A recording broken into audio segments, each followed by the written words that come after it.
"You picked the wrong parish to pass through looking like trouble, friend." The deputy's hand rested on his holster, not drawing, not yet, just letting the weight of it speak. Marcus Jerome Ashford stood beside his sedan with his palms out, fingers spread. The universal posture of a black man who understood that survival meant making yourself small before anyone asked. 3:47 in the afternoon. A gas station on Route 167, the kind of place where the pumps still had analog dials and the only security camera pointed at the register, not the lot. The deputy who'd spoken was broad, 6'4", maybe 6'5". His nameplate caught the Louisiana sun, Bro, badge number 714. The radio crackled from the open cruiser window. Unit 7 to 14, plate comes back advisory flagged. Baton Rouge notation reads, "Subject linked to federal interference case 2019. Approach with caution. Possible flight risk." Marcus heard every word. He was meant to. What Sergeant Bro didn't know, what no one in Evangeline Parish knew, was that the man standing in front of him had spent 3 years building the federal case that would dismantle this entire department.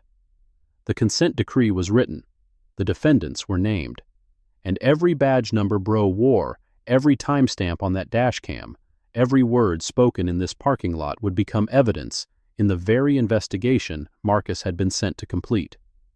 The hunter had just detained the investigator, and the investigator was taking notes. A second deputy circled the accord like a dog scenting prey, younger, leaner, badge number 422. He cupped his hands against the rear window and peered inside. "Sarge, there's boxes in the back. Whole lot of boxes."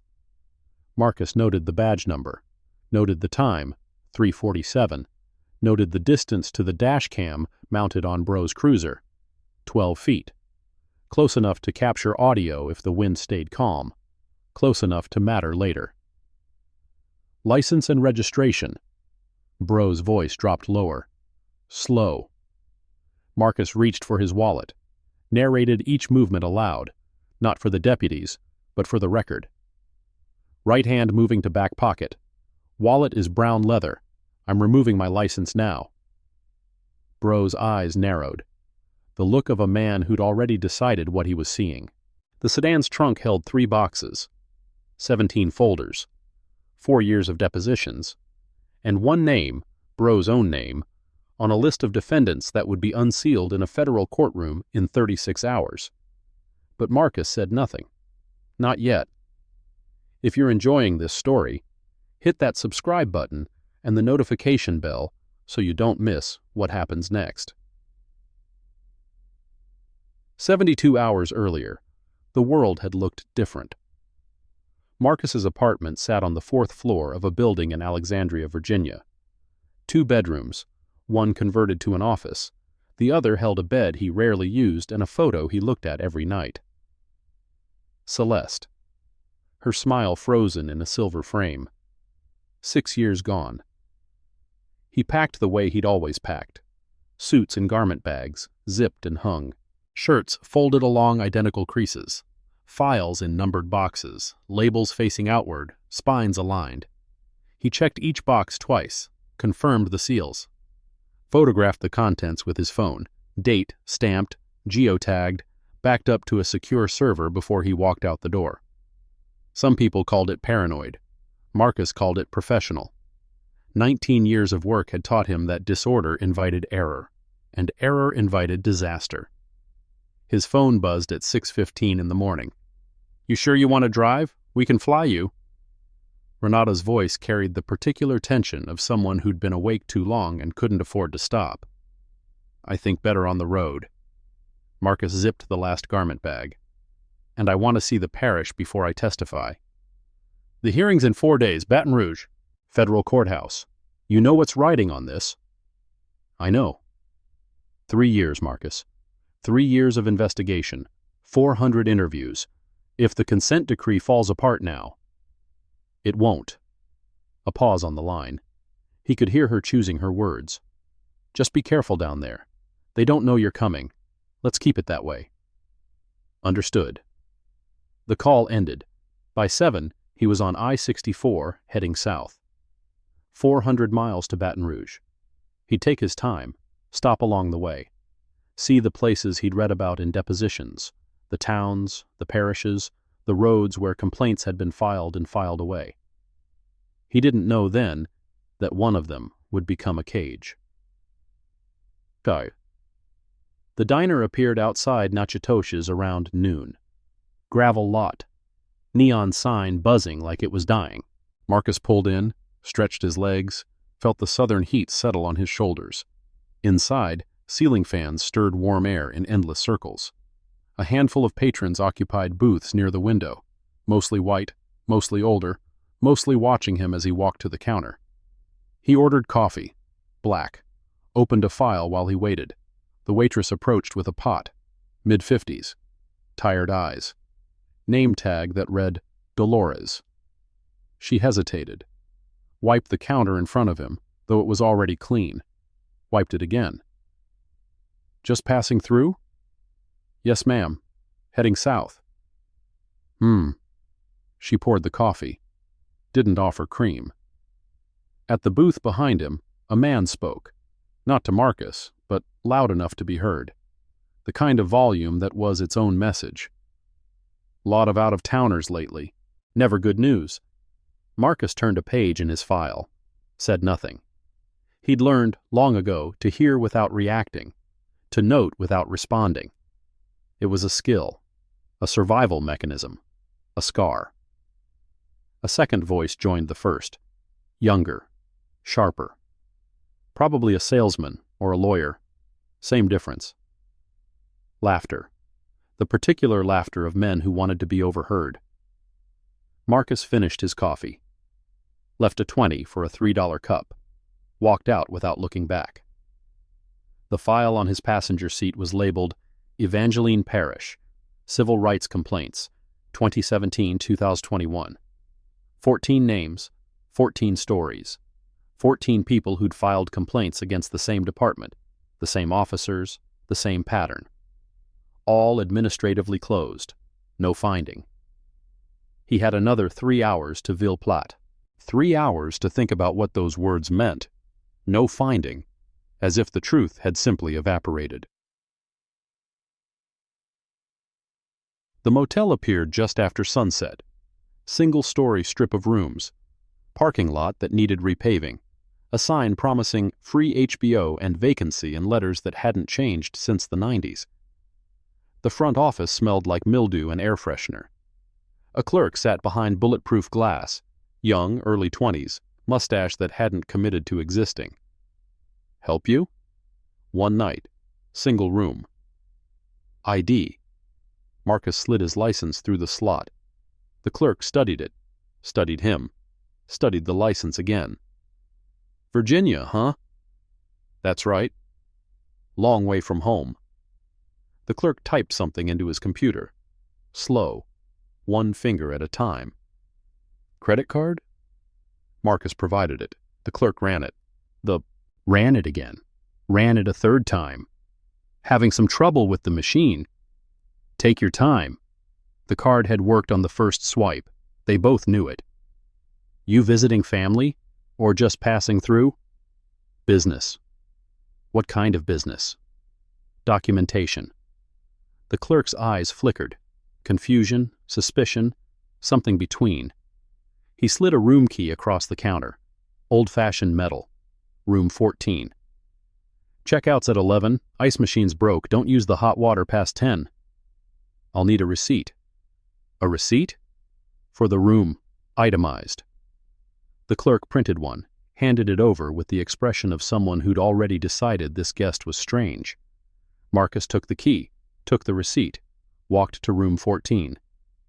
Inside, he photographed everything before unpacking. The bed, the bathroom, the lock on the door, the window that faced the parking lot. He checked the locks, tested them twice. Then he sat on the bed and opened the file. The advisory flag had a history. Like most things that haunted him, it came from a case he'd won. 2019, East Texas. A deputy named Wade Clanton, the kind of officer who smiled for cameras and whispered threats when the recording stopped. Marcus had spent 8 months building the case. Depositions, body cam footage, witness statements that contradicted everything the department claimed. Clanton was terminated, then indicted, then acquitted on a technicality, a chain of custody error that Marcus hadn't made, but that the defense had exploited anyway. The acquittal wasn't the problem. The problem was what came after. Someone, Marcus never confirmed who, had entered a notation into the Interstate Law Enforcement Advisory Database. A flag attached to his license plate. 4 words: Federal Interference Case, 2019. It wasn't illegal, technically. Advisory flags existed for legitimate reasons. But this flag had no case number, no expiration, no official origin. Just a warning that made every traffic stop a potential confrontation. Marcus had filed 3 requests for removal, 2 administrative appeals. The flag remained, a digital scar that couldn't be seen until it was too late. He'd learned to live with it, but he'd never accepted it. There was a difference. The next morning brought more road, more heat, more miles of sugarcane and silence. Marcus stopped for gas outside Opelousas. Another station, another lot, another clerk who watched him a beat too long. He paid, pumped, left. The highway stretched ahead, flat and endless. His phone showed the route, 43 miles to the parish line. Evangeline Parish, the name on 17 folders. The jurisdiction he'd spent 3 years investigating from 800 miles away. Now he would see it.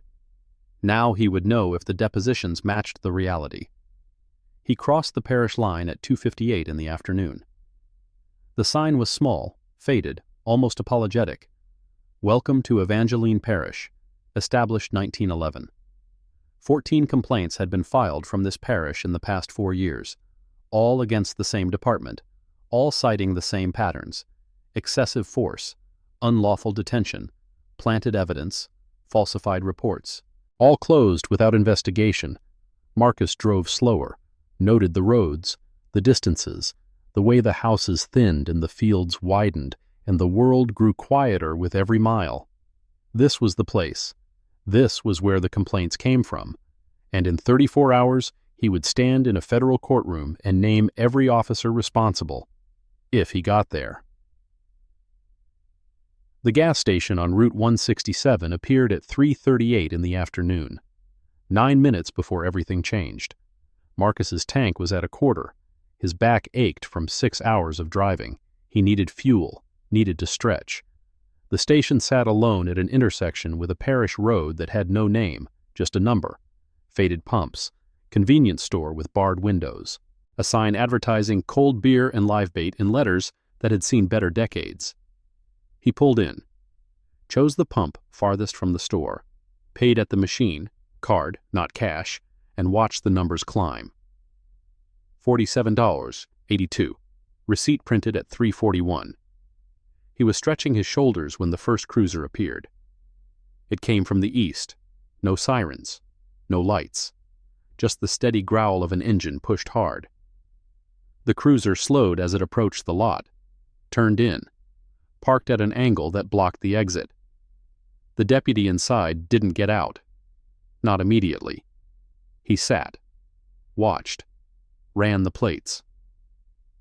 Marcus felt the familiar weight settle in his chest, the heaviness of being seen without being known, the calculus of survival, hands visible, movement slow, voice steady. He'd done this before, would do it again. The question was always the same. Would this be the time the calculus failed? The cruiser door opened. "Afternoon." The voice was cordial, the posture wasn't. Sergeant Roland Breaux approached like a man who expected resistance, shoulders squared, hand near his holster, eyes cataloging everything.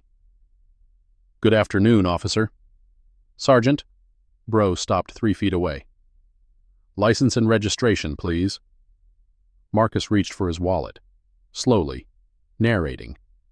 "My wallet is in my back right pocket. I'm going to reach for it now." He produced the license, leaned into the car for the registration, handed both over. Bro studied them. The license, the man, the license again. Virginia plates.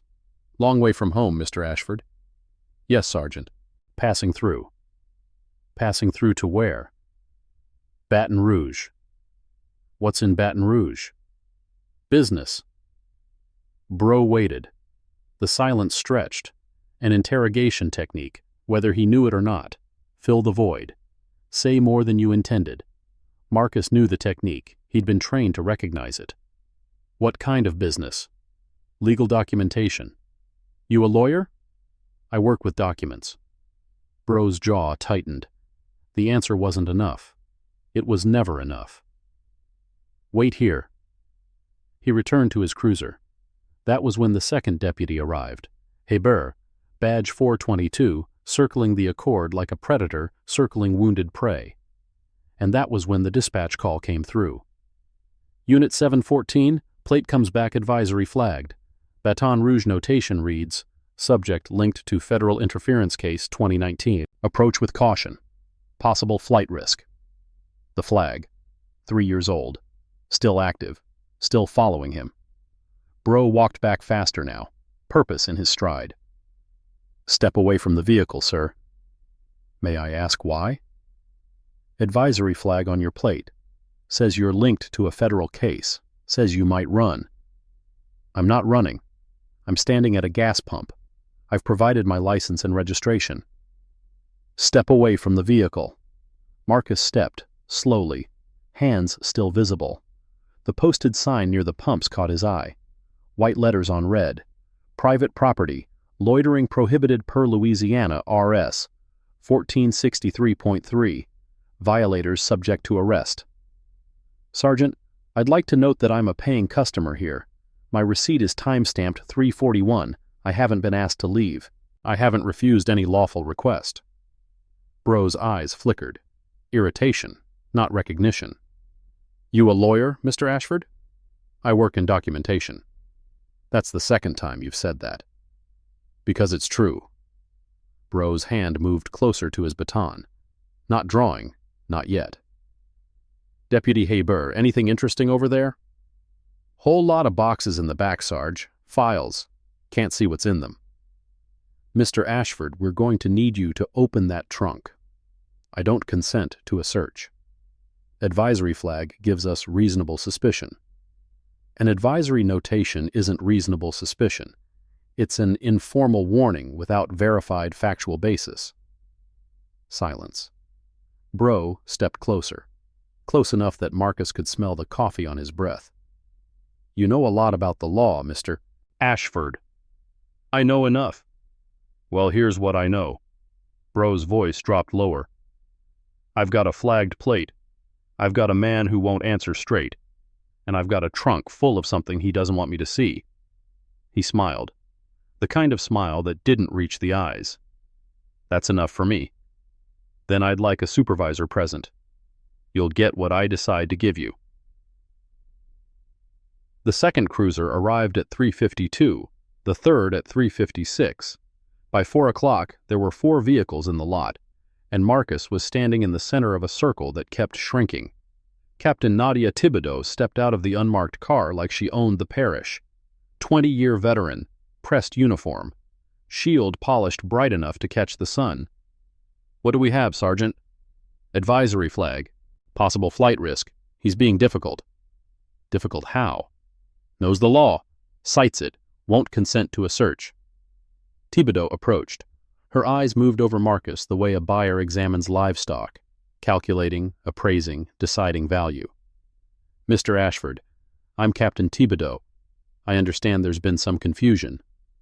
No confusion, Captain. I've been detained for 23 minutes without probable cause. I've requested a supervisor. I've declined consent for a search. Advisory flag says you're linked to federal interference.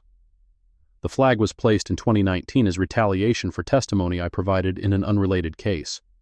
I've filed removal requests, appeals. The flag should have been deleted years ago. That's not what my system shows. Then your system is wrong. The words landed like a slap. Thibodeau's posture stiffened. Something shifted in her stance. A decision being made. "Sir, we can do this the easy way or the hard way. Your choice." "I choose the legal way, which respectfully we left about 6 minutes ago."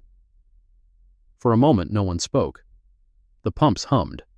The heat shimmered. "Sergeant Bro, conduct a safety pat-down." "I don't consent." "Your consent isn't required." Marcus spread his arms. Slowly. The pat-down was thorough. Professional. It found nothing. But it wasn't about finding anything. It was about power. "I'd like your badge numbers, please. All officers present." Bro laughed, no humor in it. "You hear that, Captain? He wants our badge numbers, for his records." "You'll get whatever documentation the parish provides, Mr. Ashford, through proper channels." "I'm making the request now, verbally. Sergeant Bro, badge 714, Deputy Hebert, badge 4-22, Captain Thibodeau, badge not currently visible." He spoke clearly, deliberately, each word a brick in a wall of evidence. "You think you're clever, don't you?" Thibodeau's voice had changed, harder now, colder. "I think documentation matters. And I think you're hiding something." She turned to Bro. "Check those boxes." "I don't consent to a search of my vehicle." "We're not searching. We're inventorying. Safety precaution." "That's not a legal distinction." "It's my distinction, and my parish." Bro moved toward the trunk, moved toward Bob. Hebert flanked from the other side. Marcus stood motionless, watching, recording every detail in his memory. The trunk opened. The boxes sat in 3 rows. Brown cardboard. Labels printed in neat black letters. Evangeline Parish. Civil rights complaints. Depositions. Batch 7. Witness statements. Confidential. Bro stared at them like they were written in a foreign language. The hell is all this? Legal documents. Privileged materials. Privileged from what? From you. Bro reached for the nearest box. "Sergeant, those materials are protected under attorney-client privilege and the work product doctrine. Any interference could constitute obstruction." "I don't know what half those words mean." "Then perhaps you should stop before you find out." Thibodeau approached, looked at the labels. Something flickered in her eyes. Not recognition, but calculation.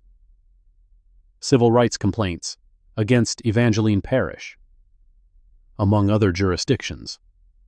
And you just happen to be driving through our parish with files on our department. Route 167 is the most direct path to Baton Rouge. The contents of my vehicle aren't your concern. Everything in my parish is my concern." She pulled out her phone, dialed, stepped away. Marcus caught fragments. "Files on us. Federal interference flag. What do you want me to do?" When she returned, her posture had changed, harder, more certain. "Mr. Ashford, you're going to wait here while we verify your identity and the nature of these materials." "How long?" "As long as it takes." Make sure you hit subscribe and turn on notifications. You're going to want to see how this unfolds. The 4th vehicle arrived at 417. Not a cruiser. A silver SUV with parish plates. Tinted windows. Clean paint. The kind of vehicle that belonged to someone who never had to explain where they were going. Councilwoman Eugenia Pochet stepped out like she was arriving at a garden party. Mid-60s, pearls at her throat, smile that had won 6 elections. "Captain Thibodeau, what seems to be the problem?" "Just a routine stop, ma'am. Nothing to worry about." But she hadn't driven out here for nothing. Hadn't interrupted her afternoon for routine. Someone had called her. Pochet studied Marcus with the look of someone who had never been studied back. "He from around here?" "I'm from Virginia, passing through." "Virginia." She said it like a diagnosis. "Long way from home." "So I've been told." "What brings you to our parish?" "Travel." "Travel to where?" "South." The smile stayed fixed, but something behind it shifted. "You have family down this way?" "No, ma'am." Friends? No. Then what exactly is your interest in Evangeline Parrish, Mr. Ashford? Marcus looked at her, held her gaze, said nothing. Poche's smile flickered, just for a moment. Well, she turned to Thibodeau. I'm sure this is all just a misunderstanding. Our officers are very thorough, very professional. I'm certain they'll have you on your way in no time. I appreciate the sentiment, ma'am. Patience is a virtue. So is constitutional compliance. The smile vanished. What replaced it was older, harder, the face beneath the mask. Captain, do keep me informed. Yes, ma'am. Poche returned to her SUV. Didn't leave, just sat, watching. And somewhere in the back of Marcus's mind, a clock was ticking. 31 hours to the hearing. 31 hours to Baton Rouge. 31 hours that were slipping away. The fifth vehicle arrived at 4:34, the last piece of the hierarchy. Chief Calvin Arsenault had the look of a man who'd spent his career preparing for cameras, pressed uniform, campaign smile, handshake tested in focus groups. He stepped out of his cruiser with the easy confidence of someone who'd never lost an election because his name had never appeared on a ballot. Appointed, protected, untouchable, or so he believed. Captain Thibodeau, what's the situation? Thibodeau briefed him. The flag, the files, the man who wouldn't stop citing law. Arsenault listened, nodded, then approached Marcus with the warmth of a television preacher. Mr. Ashford, I'm Chief Arsenault. I apologize for any inconvenience. Inconveniences don't last 2 hours, Chief. Well, we have procedures. That advisory flag requires us to investigate. An advisory flag doesn't authorize anything. It's a notation. It has no legal weight. That may be your interpretation. It's the law's interpretation. Arsenault's smile stiffened. Mr. Ashford, I've been patient. My officers have been patient. But you can cooperate, or we can do this at the station. Formally. With what charges? We'll figure that out when we get there. The threat was naked now. No pretense, no procedure, just power. Marcus watched the chief's hands, the micro-expressions, the way he positioned himself between Marcus and the dash cam, blocking the angle, creating a gap in the record. These were tells, the kind you learn to read in interview rooms. I haven't committed any crime, Chief. I've stood in this parking lot for 2 hours answering questions I was under no obligation to answer. My vehicle has been searched without consent. My person has been searched without cause. At what point does this become detention? You're not being detained. Then am I free to go? Silence. The question hung in the air. Simple. Direct. The question that mattered. Arsenault's smile didn't flicker. His eyes did. We just need to verify a few things, for everyone's safety. What things? The contents of those boxes. Attorney-client privilege is all well and good, but we have a responsibility. Your responsibility is to follow the Constitution, Chief, not to circumvent it. The smile vanished. I'm trying to be reasonable here, Mr. Ashford. No, you're trying to find something. And when you don't find it, you're going to manufacture it. The words landed like a bomb. True, damning, impossible to take back. Arsenault's face went rigid. What did you just say to me? I said you're going to manufacture something, because that's what you do. That's what this department does. It's in the files, Chief. All of it. 14 complaints. Same pattern. Planted evidence. Falsified reports. Careers destroyed. Lives ruined. He was pushing now. Too far. Too fast. But something had shifted in him. The careful calculus giving way to something older, angrier, more honest. That's why the files exist, Chief. That's why I have 400 pages about your department in my trunk. Because people talk, people file complaints, and eventually someone listens. Arsenault stepped forward. Close. Too close. Marcus could see the veins in his neck. Who the hell are you? I'm a citizen, Chief, exercising my rights. You're a troublemaker, and troublemakers don't do well in my parish. Is that a threat? It's a promise. The frame began at 5:17. Deputy Haber had been circling for the past 20 minutes. Back to his cruiser, out of sight, returning with different expressions. Marcus tracked the pattern without appearing to watch. The deputy was preparing something, building something. The tell came in his hands. "Chief, I found this on the ground near his vehicle." Haber held up a small plastic bag. Clear, white residue inside. The kind of bag that could mean anything, and in the wrong hands, could mean everything. "What is that, deputy?" "Looks like some kind of substance, sir. Found it right by the driver's door." Marcus didn't move, didn't react. Reaction was what they wanted. "That's not mine. I've never seen that bag before. It wasn't there when I exited my vehicle." "You calling me a liar?" "I'm stating facts." Arsenault studied the bag, studied Marcus. A slow smile spread across his face. "Well, this changes things. That substance was planted. Deputy Haber was out of my sight for 7 minutes. He returned with that bag. The dashcam will show. The dashcam shows what it shows." "Which is exactly what I said. Evidence of planted—" "Enough!" Arsenault's voice cracked like a whip. The smile was gone now. What remained was cold, clinical. "Mr. Ashford, you're going to come with us." "On what charge?" "Possession of a controlled substance. Resisting an officer." "I haven't resisted anything." "You've been uncooperative, evasive, combative." "I've been exercising my constitutional rights."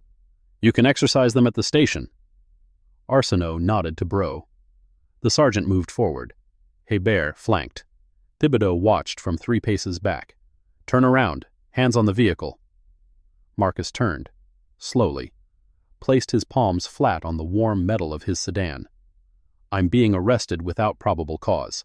I don't consent to this arrest. I'm requesting notification of federal authorities. I'm requesting that all footage from this interaction be preserved." "Nobody cares about your requests out here, friend." The handcuffs clicked. Cold metal on warm wrists. Tight. Tighter than necessary. Bro wrenched his arm upward. A spike of pain shot through Marcus's shoulder, the angle wrong, the pressure excessive. Marcus shifted his weight. A small correction, almost invisible. The kind of movement that prevented a dislocation without escalating. Bro noticed. "You've done this before." Marcus said nothing. Bro yanked harder. The pain sharpened. Marcus's vision blurred at the edges. "I asked you a question." Still nothing. Bro's other hand gripped the back of Marcus's neck, pushed his face into the hot metal of the car roof. The heat seared his cheek. "I said, you've done this before. Where'd you learn to take a cuff like that?" Marcus's voice came out steady, flat, controlled. "I learned by watching." "Watching what?" "Depositions, body cam footage, the same techniques, the same escalation patterns, the same excuses." Bro's grip tightened. "You think you know something about us?"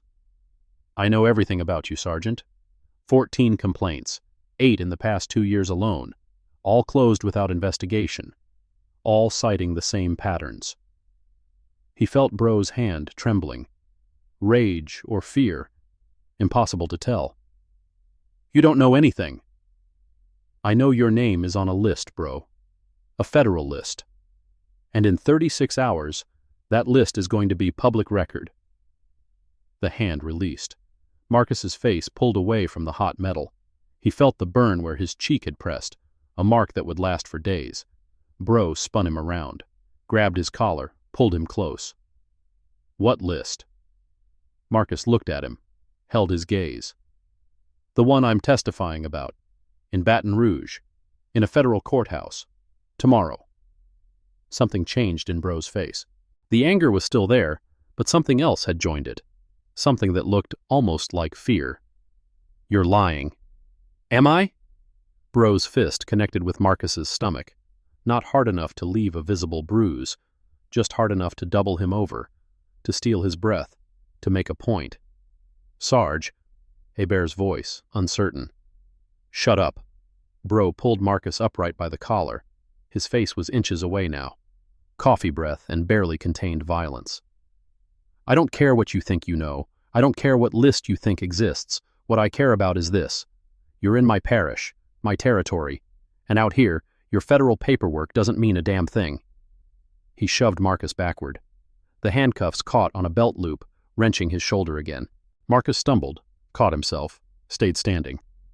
Get him in the car. They led him to the cruiser. The back seat smelled like sweat and fear and something chemical that might have been air freshener or might have been despair. The door slammed, the locks engaged. Through the window, Marcus watched his sedan, the boxes in the trunk, the files he'd spent 3 years building, the evidence that could bring this entire department to account. Councilwoman Pochet's SUV pulled alongside. Her window lowered. She said something to Arsenault, words Marcus couldn't hear. Then she made a phone call. The cruiser pulled away. The boxes stayed behind. Tuck. The drive took 14 minutes, long enough to count intersections, note landmarks, build a map in his mind.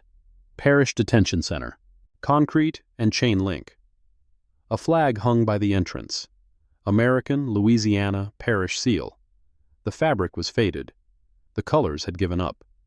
They processed him slowly, deliberately, booking photos from 3 angles, fingerprints on a digital scanner. Questions he'd answered twice already, asked again. Name, address, occupation. He paused at that one. Occupation, sir. The booking officer's voice was flat, bored. The voice of someone who'd processed 1,000 men and expected nothing different from the 1,001st. Documentation specialist. What kind of documentation? Legal. They took his phone, his wallet, his belt, his watch. He asked for a phone call. Later, they said. He asked for his attorney. Wait, they said. They put him in a holding cell, concrete bench, fluorescent lights, the smell of disinfectant and something older, darker, embedded in the walls. The door closed with a sound like finality. Marcus sat, counted the cracks in the ceiling, measured time by the flicker of the lights, an irregular pulse, something wrong with the wiring. He thought about the boxes, the files, the testimony, 29 hours to the hearing, and he was sitting in a cell, charged with possession of something someone else had planted. The hours passed like weather, slow, inevitable, indifferent. No clock on the wall, no window to judge the light. Just the fluorescent hum and the occasional footsteps in the corridor, always passing, never stopping. He tried to sleep. Couldn't.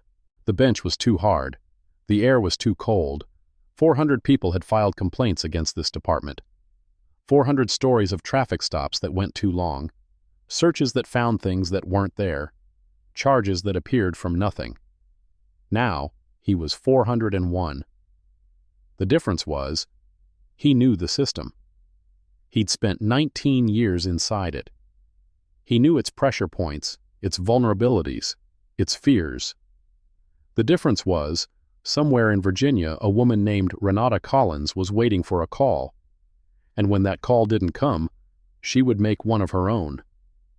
The difference was, he wasn't alone, even if it felt that way.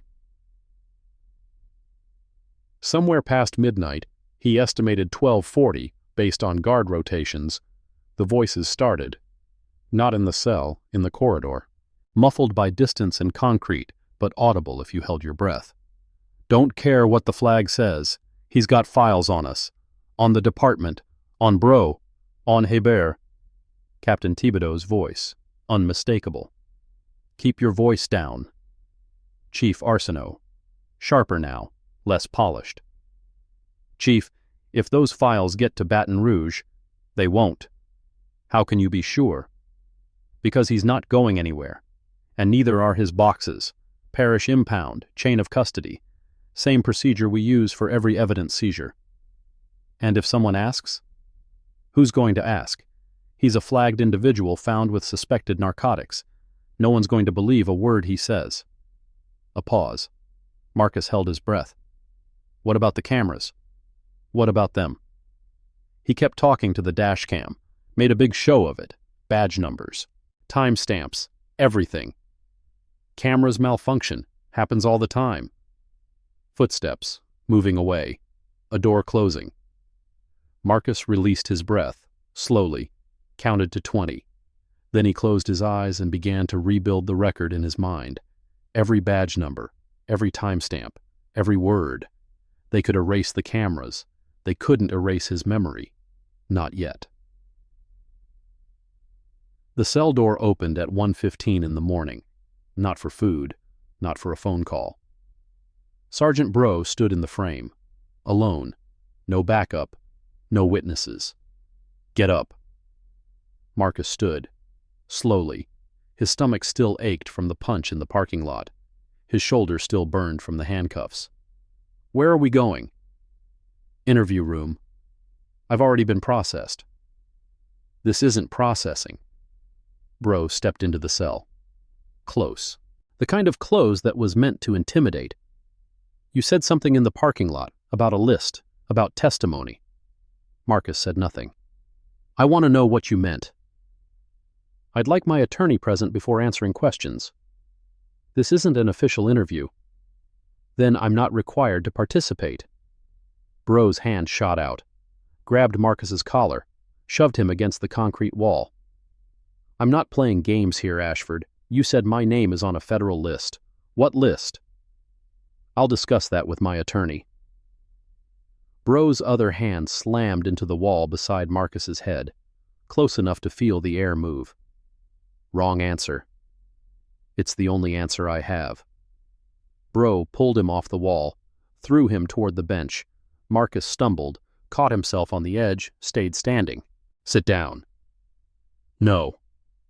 Bro moved forward. Fast. His hand closed around Marcus's throat, not squeezing, not yet, but present. A promise of what could come. I said sit down. Marcus sat. Bro stood over him. The fluorescent light cast his face in harsh shadows. Let me tell you something about this parish, Ashford. We take care of our own here. We protect each other. And when someone comes in from outside, some outsider with files and lists and federal testimony, we protect ourselves. Is that what this is? Protection? This is a warning. Bro leaned closer. His voice dropped to a whisper. Whatever you think you know, whatever you think you can prove, forget it. Let it go. Because if you don't, what happened in that parking lot will look like a handshake compared to what comes next. He straightened, stepped back. You've got family, Ashford? Back in Virginia? Marcus's blood went cold. Don't. Don't what? Don't go there. I'm just asking a question. You've got people who care about you? People who'd miss you if something happened? That's a threat. It's a question. Marcus looked at him, held his gaze, let the silence stretch. My wife is dead, Sergeant. 6 years. No children, no siblings. My parents are gone. I live alone in an apartment with files and photographs and the kind of silence that makes you forget what a human voice sounds like. He paused. Let the words settle. So no, I don't have anyone who'd miss me, not the way you mean. But here's what I do have. 18 years of cases, patterns, evidence, documentation that connects this department to a string of civil rights violations stretching back a decade. And all of that, every page, every deposition, every complaint, is backed up on a server in Washington that you can't touch. Bro's face had gone pale. You think grabbing me stops anything? You think planting drugs and erasing footage changes what's coming? It doesn't. The case exists independent of me. I'm just the voice. And if you silence the voice, someone else will speak. The silence stretched, long, uncomfortable. Then Bro laughed, a short, sharp sound without humor. You really believe that, don't you? I do. Then you're a fool. He walked to the door, paused. Enjoy your night, Ashford. It's going to be a long one. The door closed. The lock clicked. Marcus sat in the silence, alone, thinking about what he'd said and hoping it was true.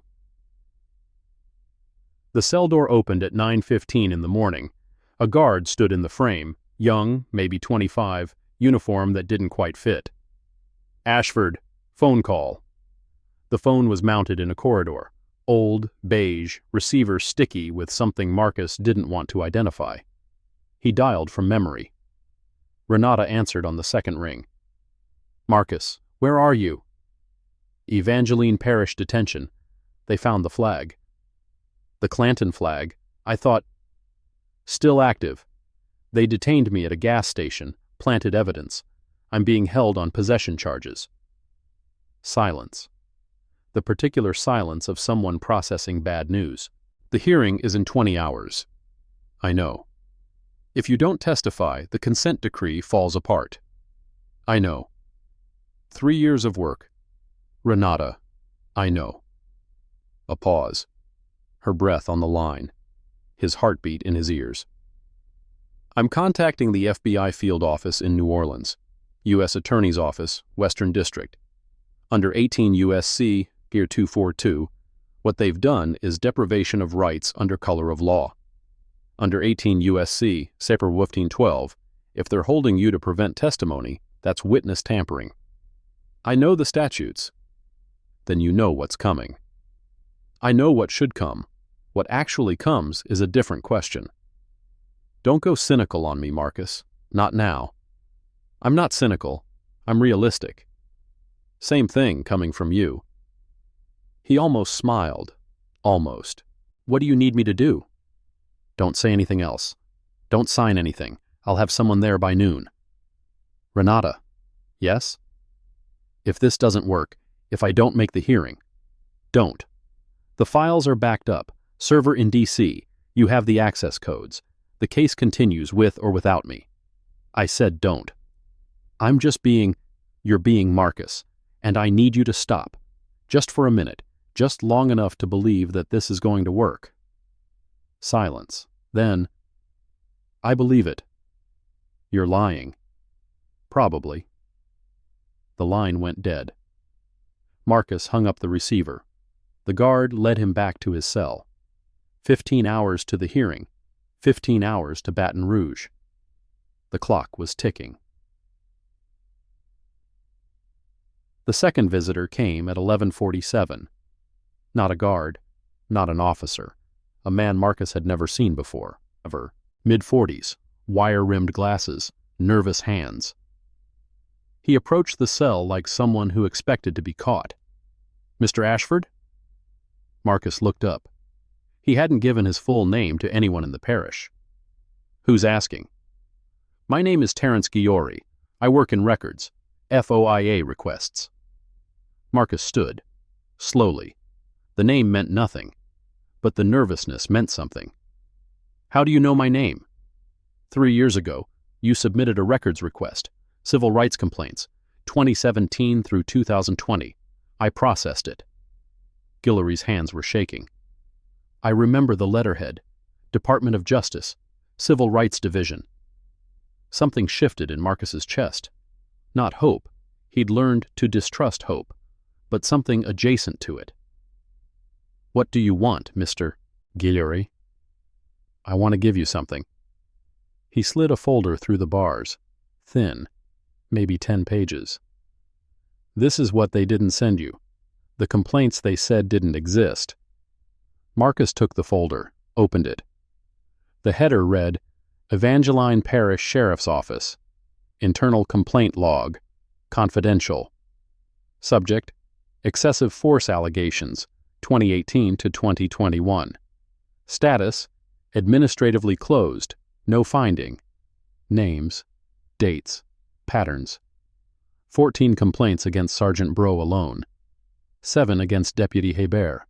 All closed without investigation. Why are you giving me this? Guillory's face was pale, but his voice was steady. Because I've watched them do this for 12 years, and I'm tired of being the one who files it away. He turned to leave, paused. The FBI agents are in the lobby. They've been here for 20 minutes. The chief is stalling. Then he was gone. Marcus looked at the folder in his hands, at the names, the dates, the patterns. 12 years. Someone had been waiting 12 years to do the right thing. And now, finally, they had. The lobby of Evangeline Parish Detention Center had never been designed for confrontation. Plastic chairs, water-stained ceiling, a front desk staffed by a deputy who looked like he'd rather be anywhere else. FBI Special Agent Diane Carroll didn't care about the decor. Chief Arsenault, I'm going to ask you one more time. Where is Marcus Ashford? The chief stood behind the desk, flanked by Captain Thibodeau and a man in a suit who was almost certainly the parish attorney. His smile was still fixed, but the edges were cracking. As I've explained, Agent Carroll, Mr. Ashford is being held on state charges, possession of a controlled substance. Until those charges are resolved, those charges are fabricated, and you know it. That's a serious accusation. It's a fact. We have the dashcam footage from the traffic stop, all of it, including the 10 minutes your IT department thought they'd deleted. Arsenault's smile vanished. That footage is parish property. That footage is evidence in a federal investigation.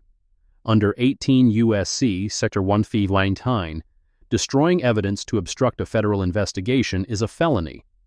Under 18 U.S.C. Section 112, detaining a witness to prevent testimony is witness tampering, also a felony. The parish attorney leaned in, whispered something. Arsenault's face went gray. I want to see Mr. Ashford. Now. And if he's not standing in front of me in the next 5 minutes, I'm placing this entire department under federal investigation and arresting everyone in this building who touched his case. Silence. Then, Deputy, go get the prisoner. Marcus walked out of the holding area at 12:03. His wrists were bruised from the handcuffs. His cheek still bore a faint red mark from the hot metal of the car. His stomach ached. But he was standing. Agent Carroll met him at the threshold. Mr. Ashford, are you all right? I've been better. We have a car outside. The U.S. Attorney's Office is sending an escort to Baton Rouge. You'll make the hearing. Marcus looked past her. Arsenault was standing at the front desk, face rigid, surrounded by his officers like a man watching his kingdom crumble. My files. Already secured. FBI evidence team has them. Chain of custody documented. Everything's intact. And the charges? Dropped. The DA's office received a call from the U.S. Attorney about 30 seconds after we arrived. Apparently their enthusiasm for prosecution evaporated rather quickly. Marcus almost smiled. Thank you. Don't thank me, thank Renata. She called everyone. I mean, everyone. The AG's office, the FBI director's assistant, 2 senators who sit on the Judiciary Committee. I've never seen someone burn through that many favors in under 3 hours. That sounds like Renata. It sounds like someone who wasn't going to let you disappear. They walked toward the exit. Arsenault stepped into their path. This isn't over, Ashford. Marcus stopped, looked at the chief, at the uniform, at the badge that would mean nothing in 36 hours. No, it isn't. He kept walking. Behind him he heard Arsenault's voice, lower now, meant only for his officers. We need to talk, all of us, now. The door closed behind him. The Louisiana sun hit his face, warm, bright, indifferent. The parking lot stretched before him, ordinary, unremarkable. A black sedan waited near the gate, federal plates. Marcus paused, took a breath, let the heat settle on his skin. He'd spent 18 hours in a cell. He'd been punched, threatened, framed. His files had been impounded. His testimony had nearly vanished. But he was standing. And tomorrow, in a federal courtroom, he would name every officer who'd put him there. He walked toward the car. Yo, if you've made it this far, you're not going to want to miss what happens next. Subscribe now and hit that notification bell. The drive to Baton Rouge took 3 hours.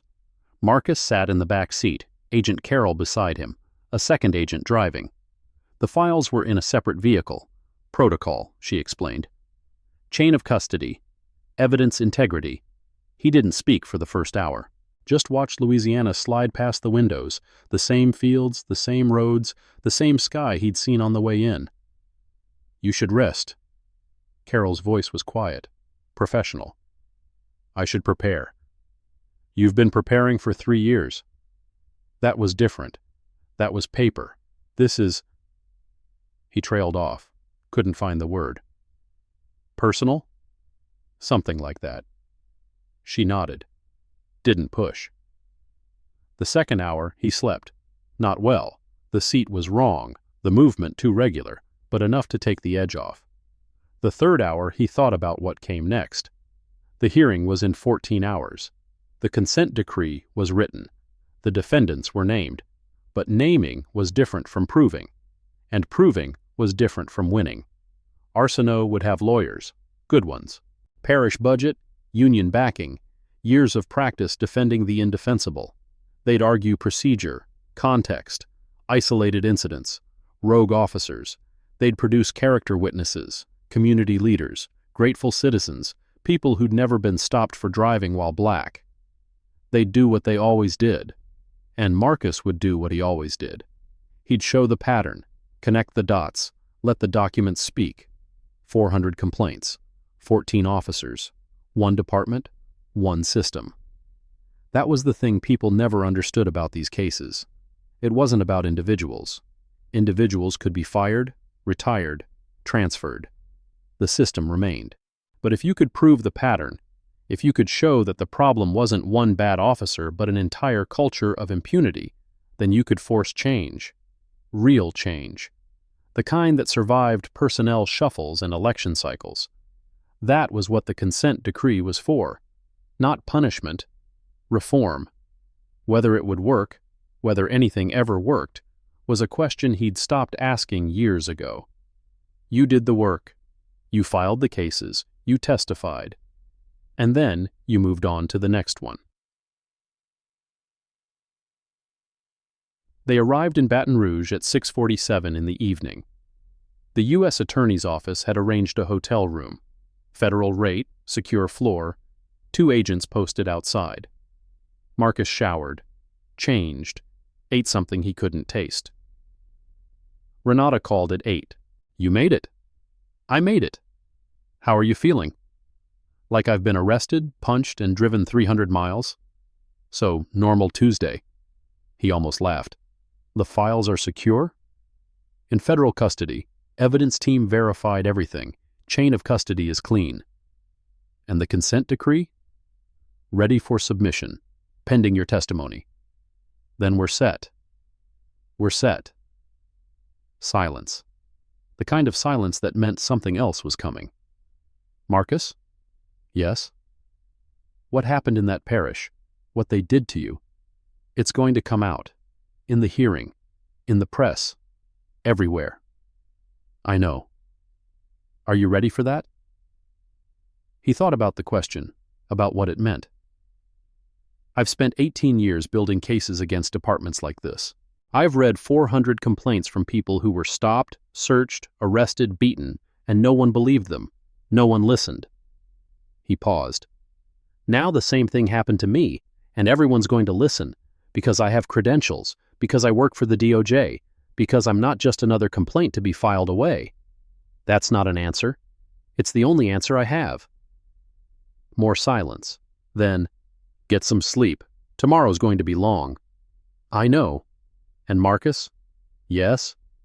You did good, surviving, getting out, being here. I had help. You always do. That's the point. The call ended.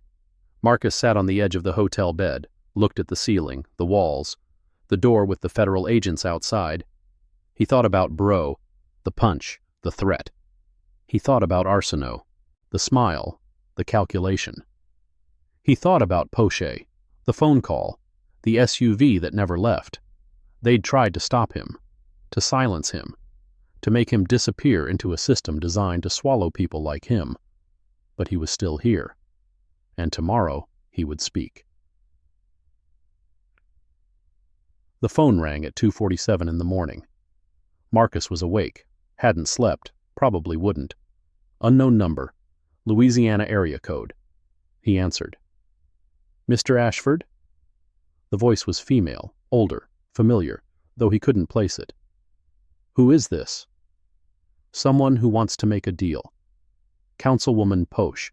He recognized her now, the careful vowels, the practiced warmth. "There's nothing to discuss." "There's always something to discuss. Power, money, future. Everyone wants something, Mr. Ashford. I want justice.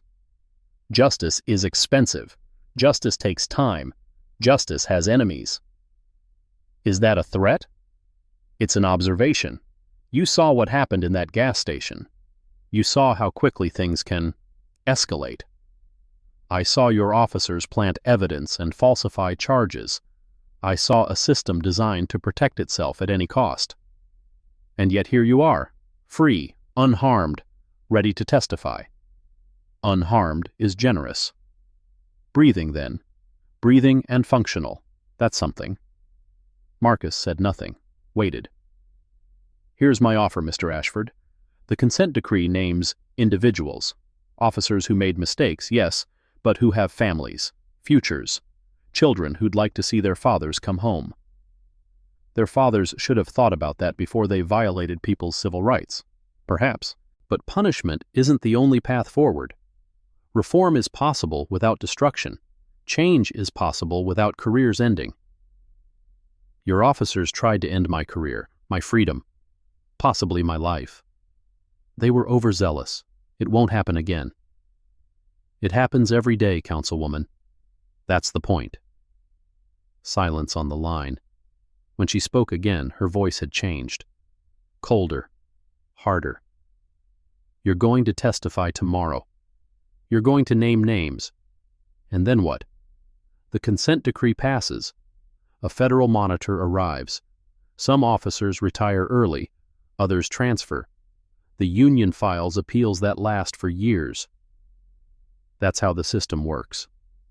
"Exactly. The system. The same system you've been fighting for 18 years. Has it changed anything? Really changed anything?" "It's changed some things. Small things. Temporary things. And then the next department, the next case, the next 18 years. What's your point?" "My point is that you're tired, Mr. Ashford. I can hear it in your voice. You've been doing this for 2 decades, and the machine keeps grinding. Maybe it's time to consider a different approach." "What approach?" "Partnership, cooperation, real reform, from the inside. The kind that doesn't require federal intervention and destroyed careers."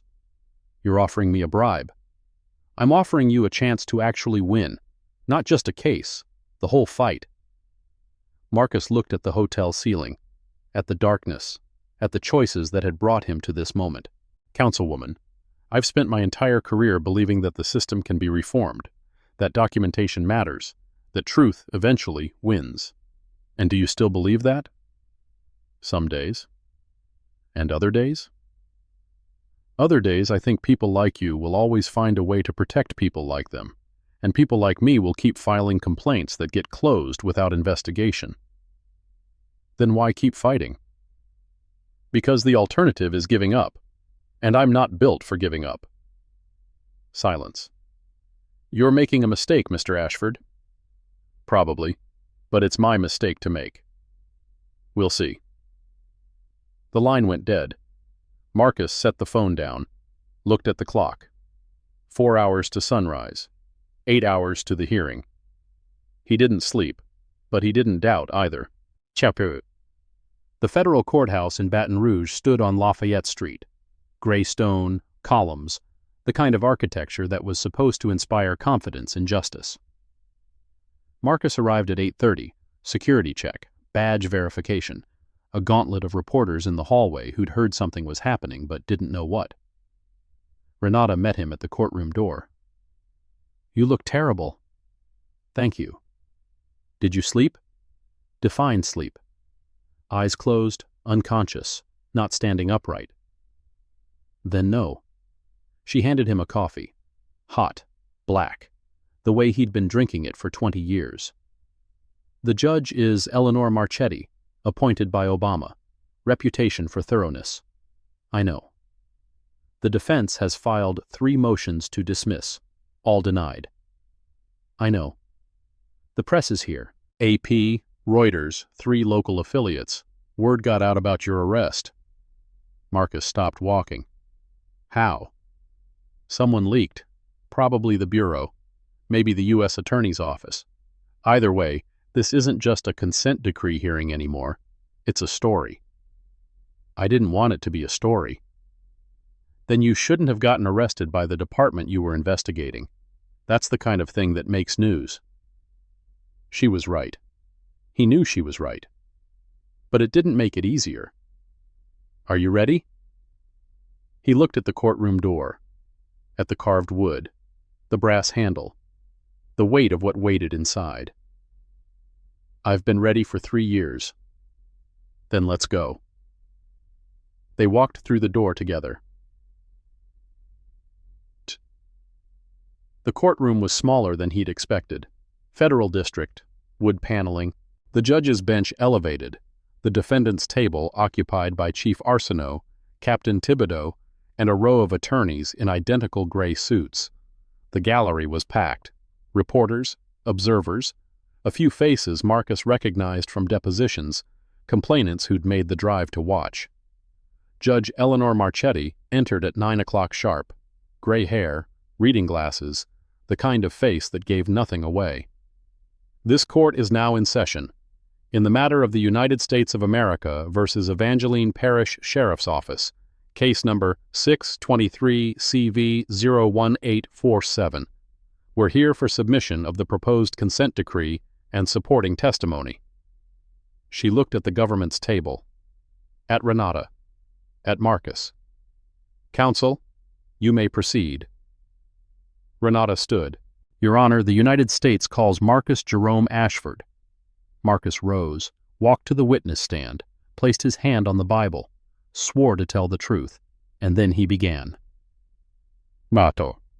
Mr. Ashford, please state your position and qualifications for the record. I'm a senior trial attorney with the Department of Justice, Civil Rights Division, Special Litigation Section. I've been with the department for 19 years. I specialize in pattern or practice investigations under 34 U.S.C. Secretary 12601. And what brings us here today? A 3-year investigation into the Evangeline Parish Sheriff's Office, 400 witness interviews, 14 officers named in civil rights complaints, a documented pattern of excessive force, unlawful detention, evidence fabrication, and systematic cover-ups. Can you describe this pattern for the court? Marcus looked at the gallery, at the reporters, at Arsenault, whose face had gone rigid. The pattern begins with pretextual stops, traffic violations that don't exist, suspicious behavior that's never specified, an advisory flag in a database that has no legal authority. He paused.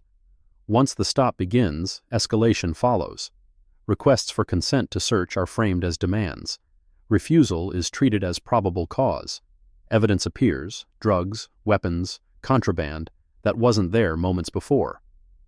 How do you know this? Because it happened to me. The courtroom went silent. 3 days ago, I was detained at a gas station in Evangeline Parish. The same officers named in this investigation stopped me based on an advisory flag. They searched my vehicle without consent. They planted evidence. They arrested me on fabricated charges. He looked at Arsenault. I spent 18 hours in a holding cell. I was physically assaulted by Sergeant Roland Bro. I was threatened with further violence if I testified. And I was only released because the FBI intervened. Murmurs in the gallery. The judge raised her gavel. Silence returned. Mr. Ashford, do you have documentation of these events? I have everything, Your Honor. Dashcam footage, body cam recordings, time-stamped photographs, audio of my requests for documentation and legal representation, the physical evidence of my injuries. He held up his wrists. The bruises were fading but still visible. And most importantly, I have this. Renata approached with a folder, handed it to the judge. This is an internal complaint log from the Evangeline Parish Sheriff's Office, obtained by a confidential source within the department. It documents 14 complaints against Sergeant Bro, 7 against Deputy Heber, all closed without investigation. The judge examined the document. Her expression didn't change, but something in her posture shifted. Your Honor, what happened to me wasn't an isolated incident. It wasn't a rogue officer. It was the system working exactly as designed, to silence complainants, to protect perpetrators, to ensure that no one with power ever faces accountability. He looked at the gallery again, at the faces, the witnesses, the survivors. 400 people filed complaints before me, 400 stories of abuse, intimidation, and injustice. Their voices were ignored. Their complaints were buried. Their suffering was filed away under 2 words: no finding. He turned back to the judge. I'm asking this court to ensure that the 401st complaint is different, that the pattern is named, that the consent decree is approved, that someone, finally, is held accountable. The courtroom was silent. Judge Marchetti looked at the defense table. Does counsel wish to cross-examine? The lead attorney stood, straightened his tie, cleared his throat. No questions at this time, Your Honor. The judge nodded, made a note. Mr. Ashford, you may step down. Marcus walked back to the government's table, sat beside Renata, exhaled for what felt like the first time in hours. Good? She whispered. Good enough. The hearing continued. The ruling came at 4:17 in the afternoon. Judge Marchetti read from prepared notes, her voice steady, her face revealing nothing. After reviewing the evidence presented, the testimony of Mr. Ashford, and the supporting documentation provided by the United States, this court finds sufficient grounds to approve the proposed consent decree. Marcus felt something release in his chest. Not relief, not quite, but something close. The Evangeline Parish Sheriff's Office will be placed under federal monitoring for a period of not less than 3 years. Individual liability proceedings against named defendants will proceed on a separate track. She looked at the defense table. Let me be clear. What happened to Mr. Ashford, the unlawful detention, the fabricated charges, the physical assault, is exactly the pattern this investigation was designed to expose. The fact that it happened to a federal attorney in full view of department cameras while he was en route to testify in this very hearing demonstrates either breathtaking incompetence or deliberate obstruction. Her voice hardened. Either way, this court will not tolerate it. Motion to dismiss is denied. Consent decree is approved. This proceeding is adjourned. The gavel fell. Marcus sat motionless as the courtroom erupted, reporters rushing for the doors, attorneys conferring, observers embracing. Renata put a hand on his shoulder. You did it. We did it. No. She shook her head. You did it. 400 people tried before you. You're the one who made it through. He looked at the defense table. Arsenault was surrounded by lawyers, his face gray, his posture collapsed. It's not over. It's never over. That's the job. I know. But for one moment, just one, he let himself feel it. The weight lifting, the pattern exposed, the system, for once, responding. Then his phone buzzed. A text from an unknown number. Louisiana area code. Councilwoman Poche, this isn't finished. He read it, deleted it, put the phone away.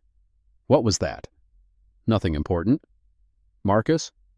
Really, it's nothing. He stood, straightened his jacket, looked at the empty courtroom. What happens now? Now we wait. The monitor gets appointed. The department appeals. The union files grievances. It takes years. And the officers? Bro is facing federal charges for assault. Hebert for evidence tampering. The others? She shrugged. Some will resign, some will transfer, some will fight until they run out of money. And the system? Renata looked at him, at the exhaustion in his face. the bruises on his wrists. The truth they both knew. The system survives. It always survives. We just make it a little harder. He nodded.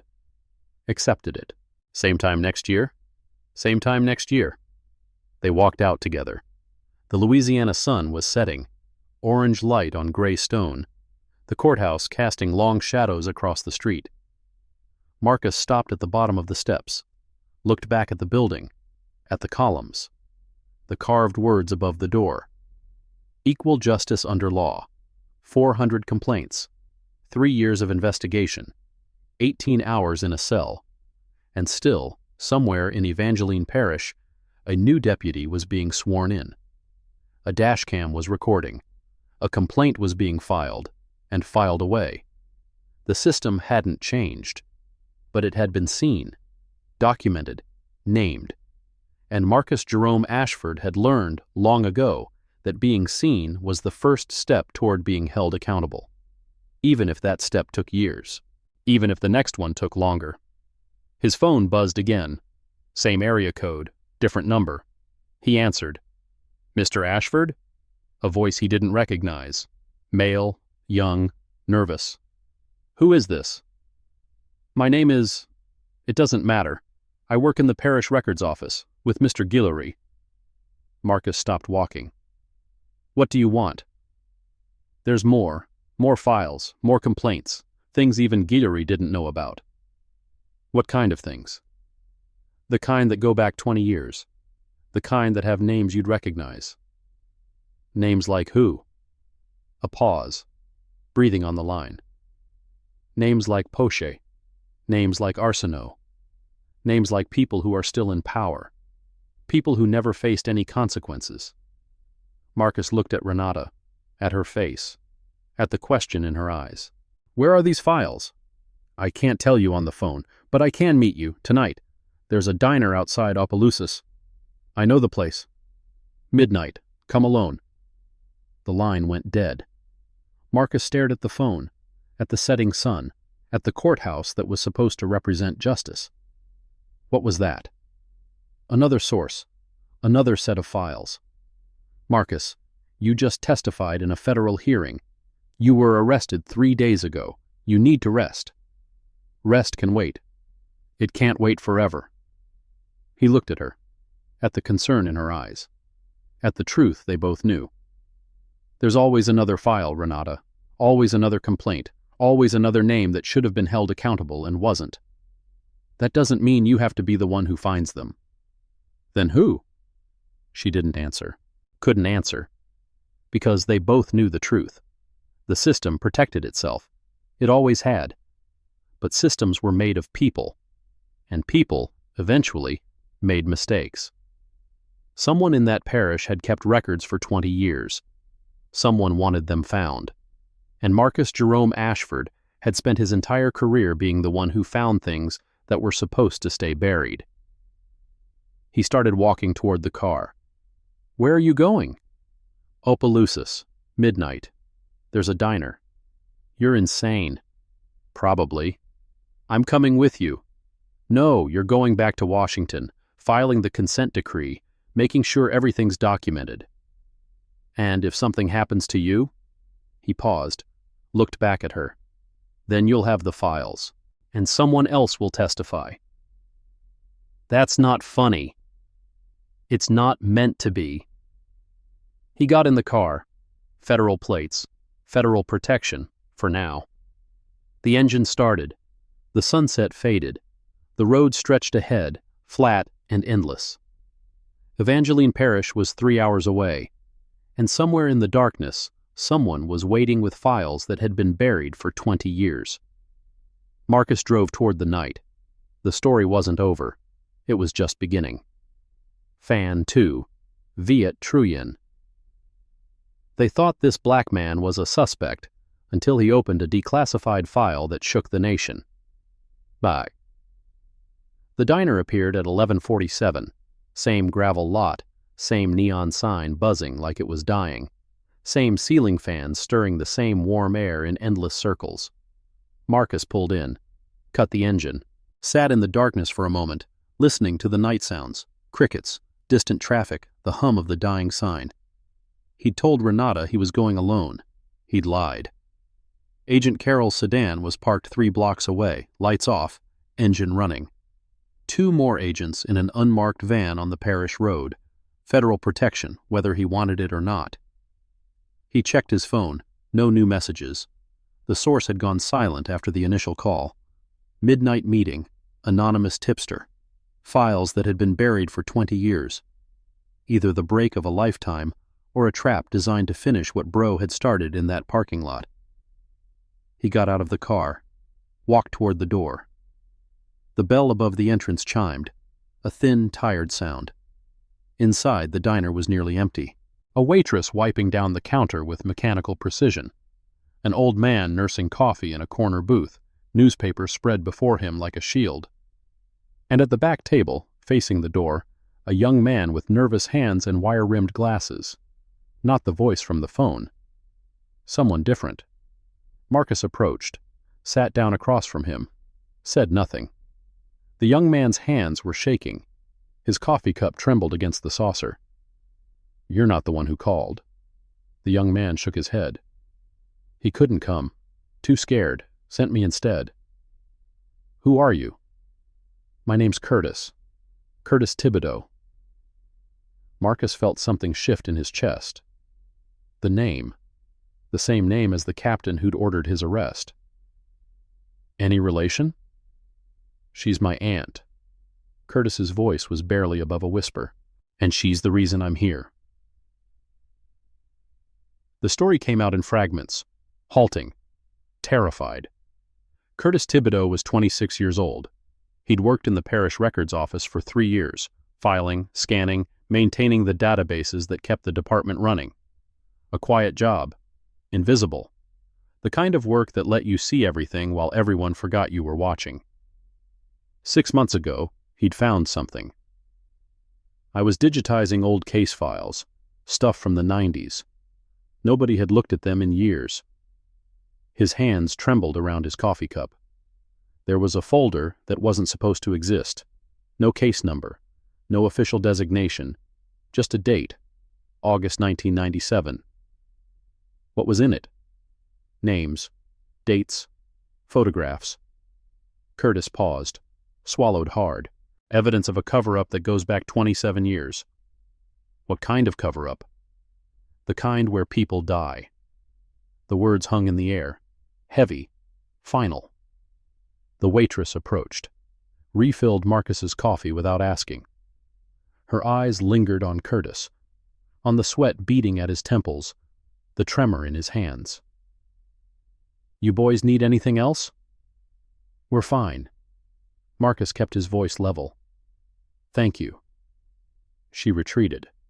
The silence returned. "Tell me about August 1997. Curtis took a breath, steadied himself. A man named Jerome Walker was arrested by Evangeline Parish deputies. He was black, 34 years old, father of 2.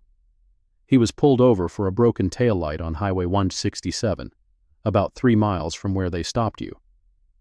Marcus felt his pulse quicken. He never made it to the station.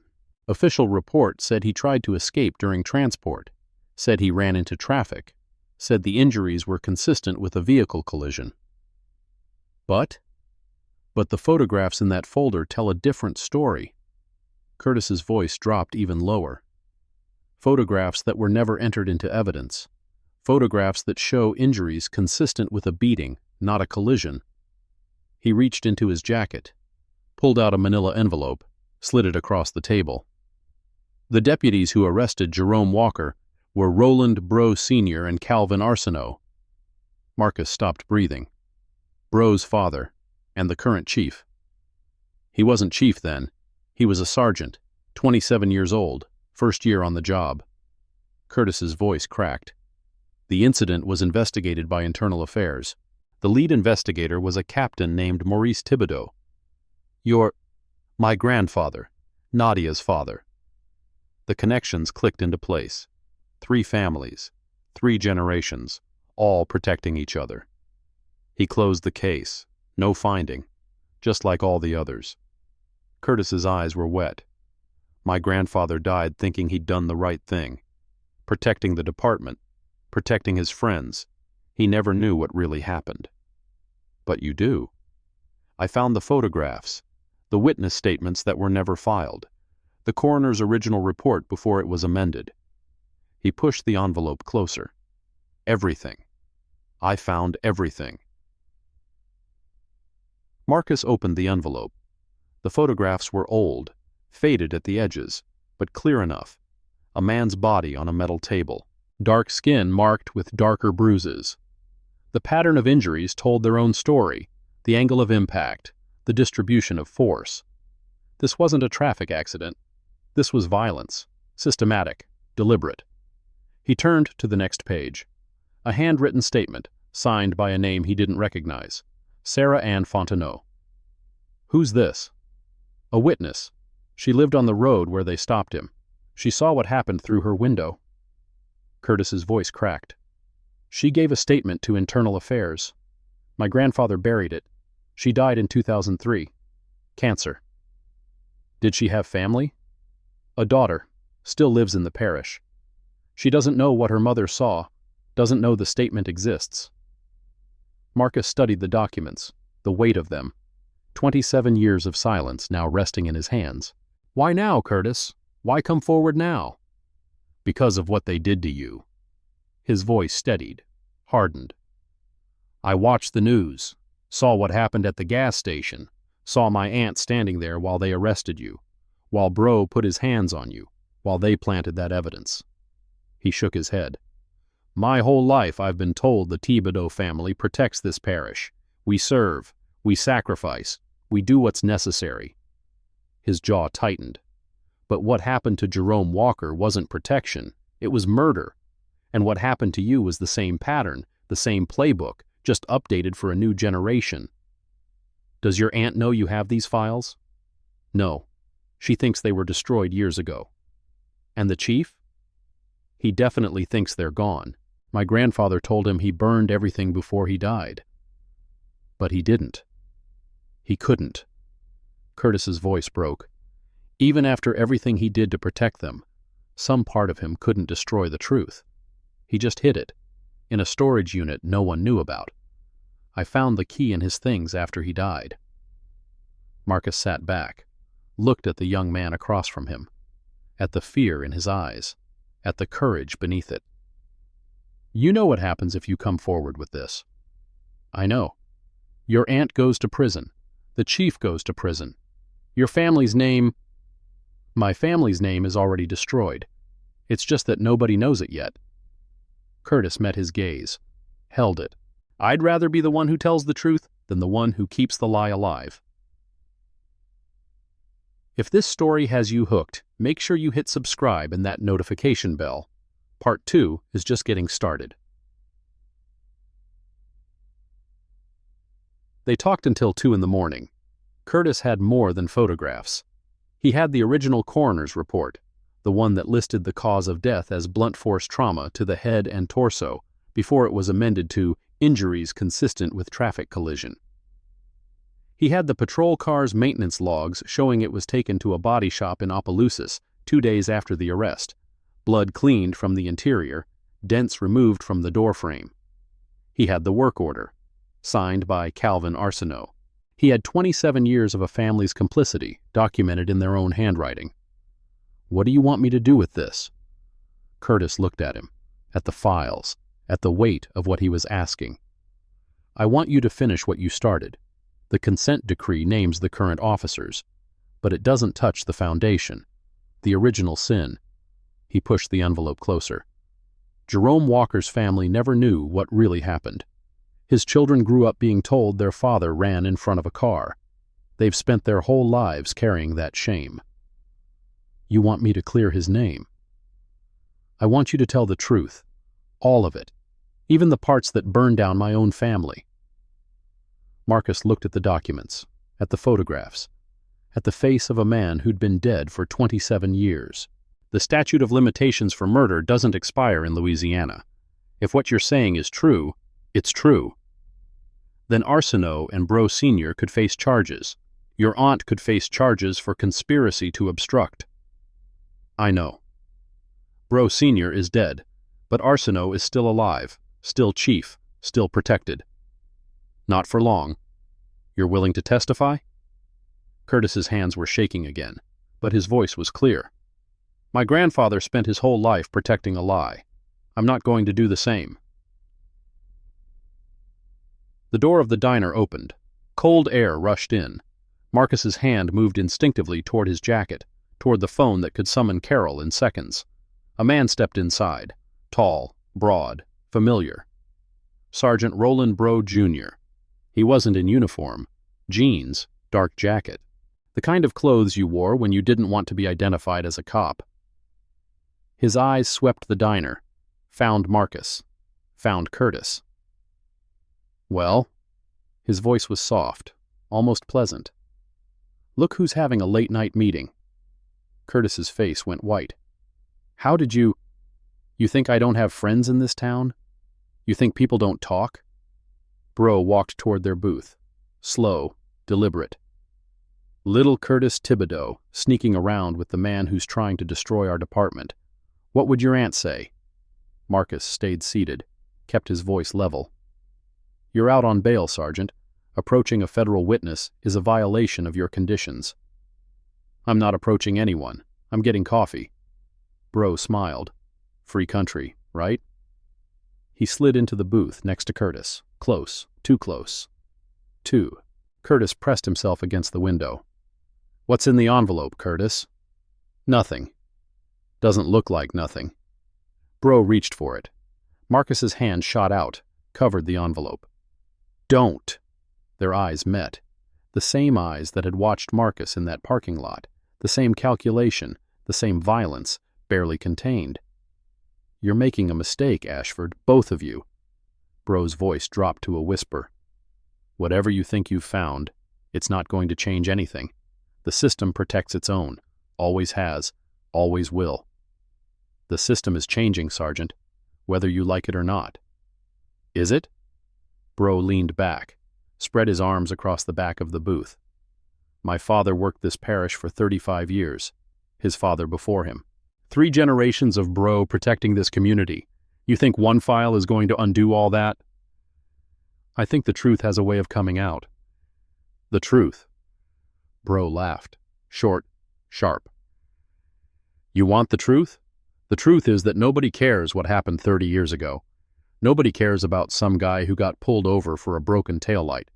People care about their own lives, their own problems, their own families. He turned to Curtis. Speaking of family, how do you think your mom is going to feel when she finds out her son destroyed everything your grandfather built? Everything your aunt sacrificed for? Curtis's jaw tightened. My grandfather built a lie. Your grandfather built a legacy, and you're about to piss all over it. Marcus slid out of the booth. Stood. This conversation is over. Bro didn't move. Is it?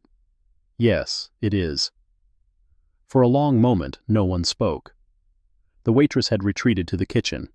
The old man in the corner had vanished. Just the 3 of them, suspended in the fluorescent light. Then Bro smiled, stood, adjusted his jacket. You know what I think, Ashford? I think you're going to drive back to wherever you came from. I think you're going to file your paperwork and give your testimony and feel real good about yourself.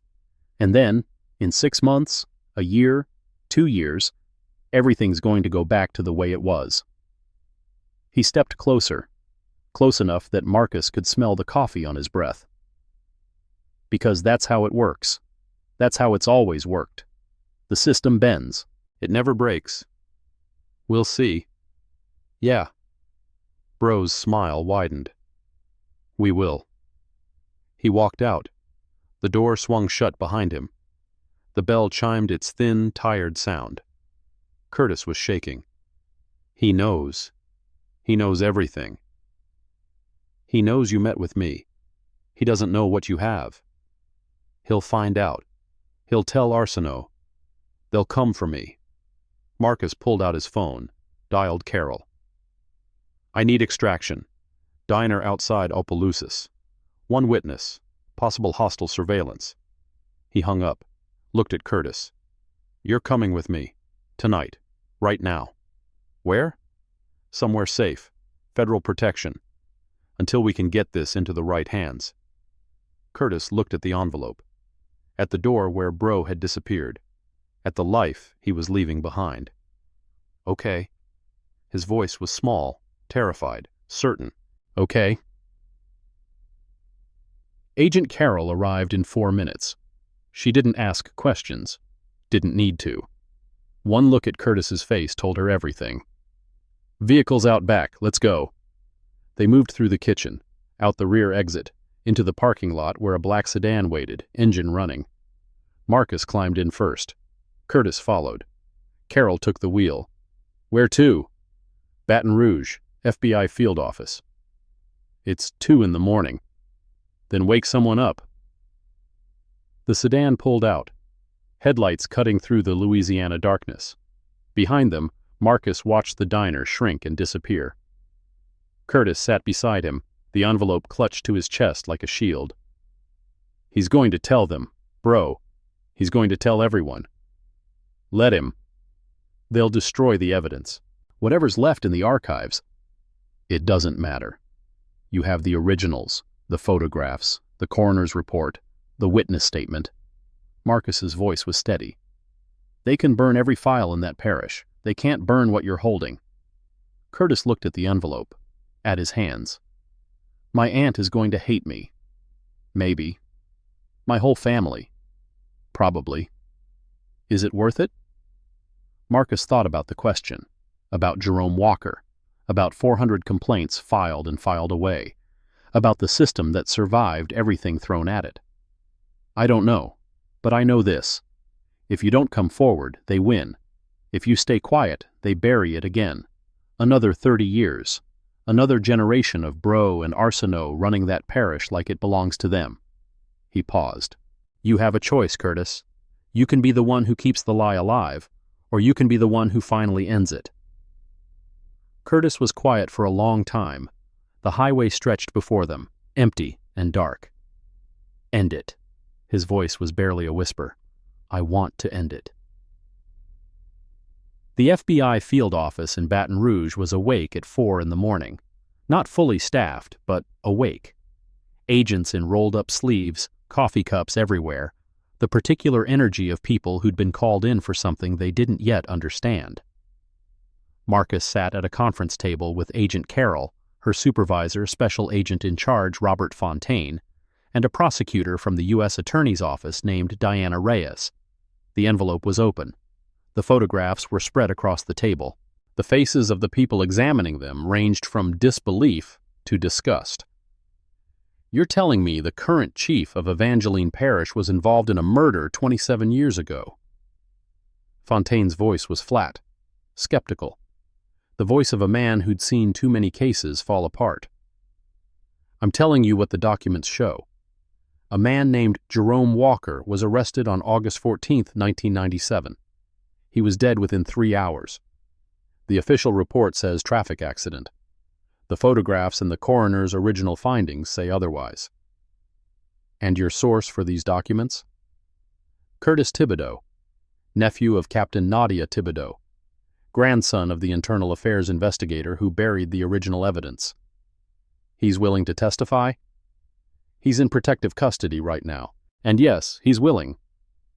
Reyes leaned forward. Her eyes moved across the photographs, the handwritten statements, the amended coroner's report. "If this is authentic, it changes everything." "That's why I'm here at 4 in the morning."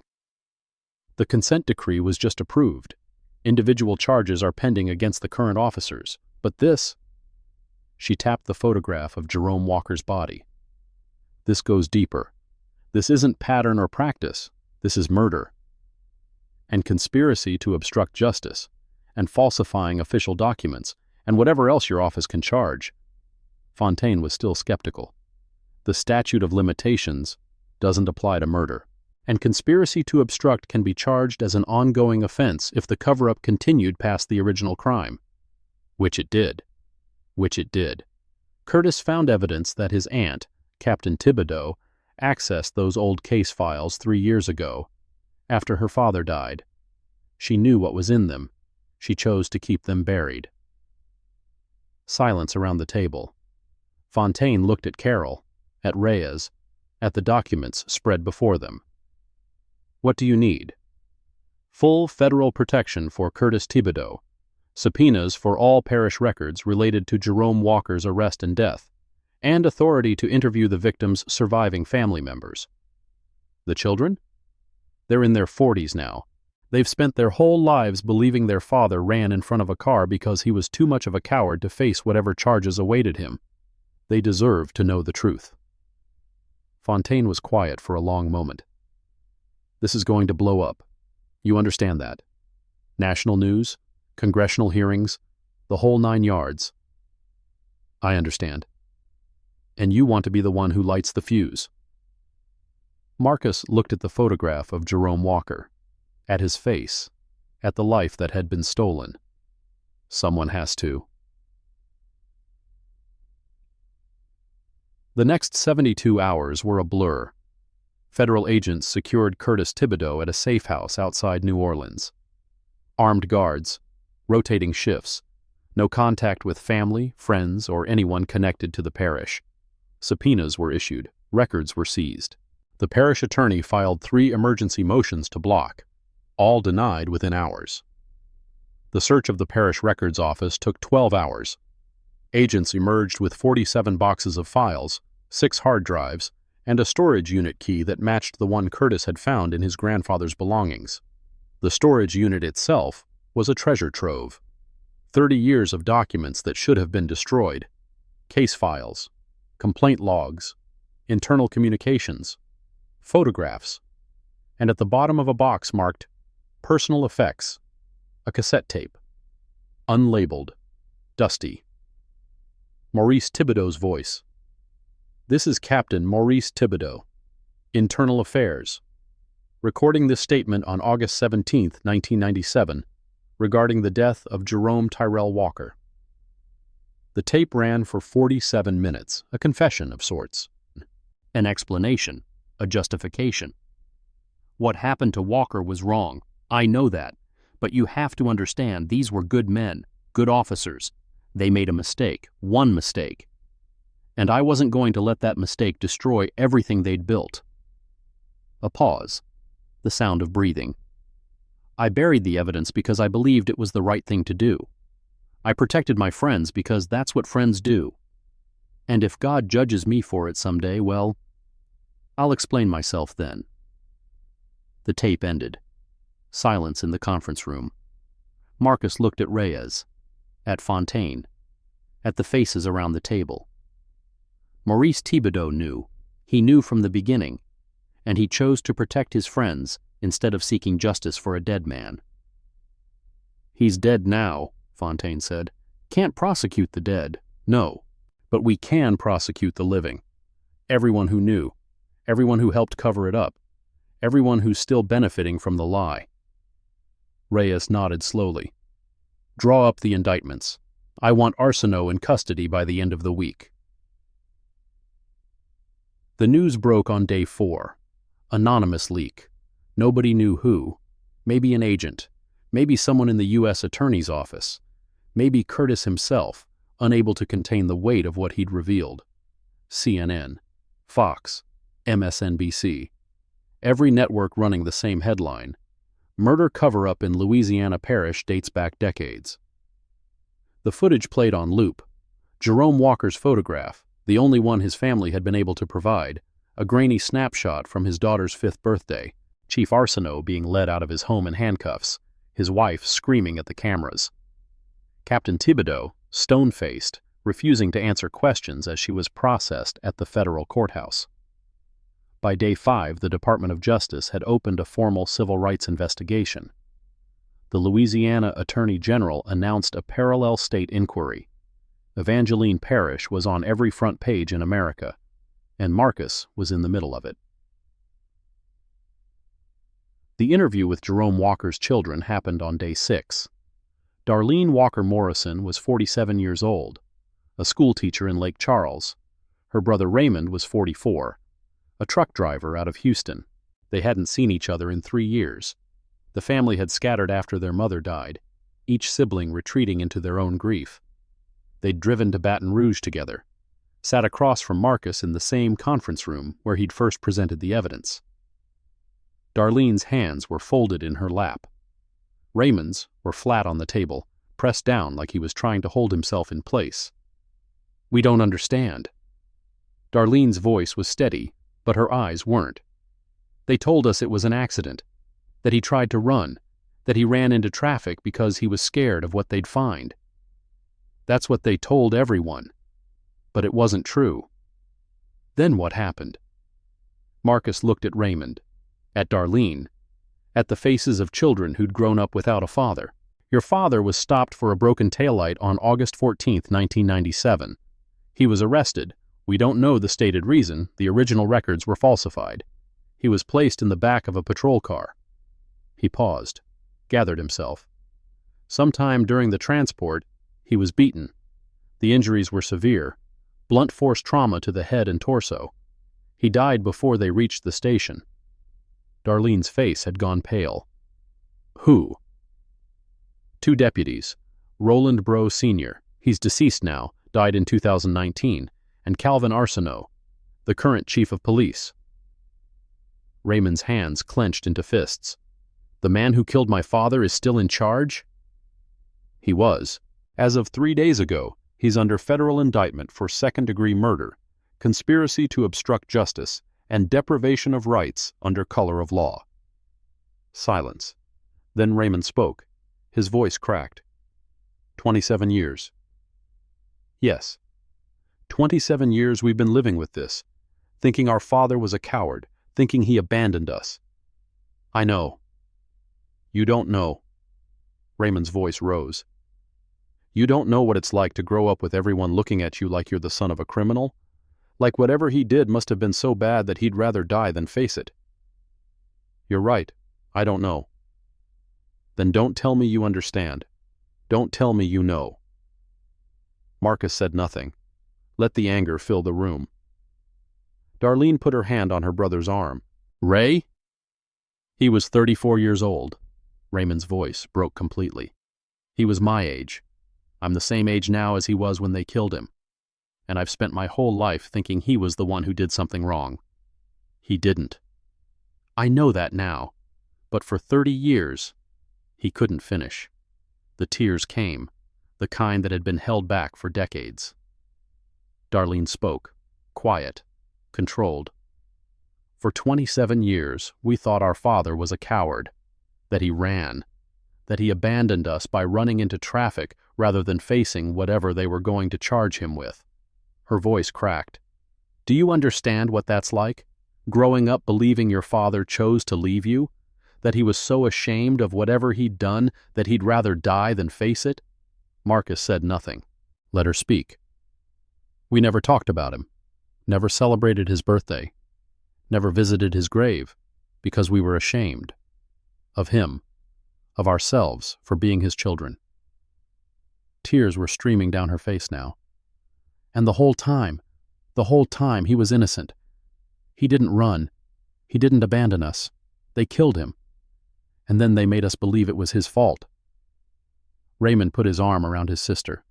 His own eyes were wet. "Can you prove it? In court?" "Yes." "Then do it. Prove it. Make them pay for what they did to him, for what they did to us." Marcus nodded. "That's why I'm here." Make sure you subscribe and turn on notifications.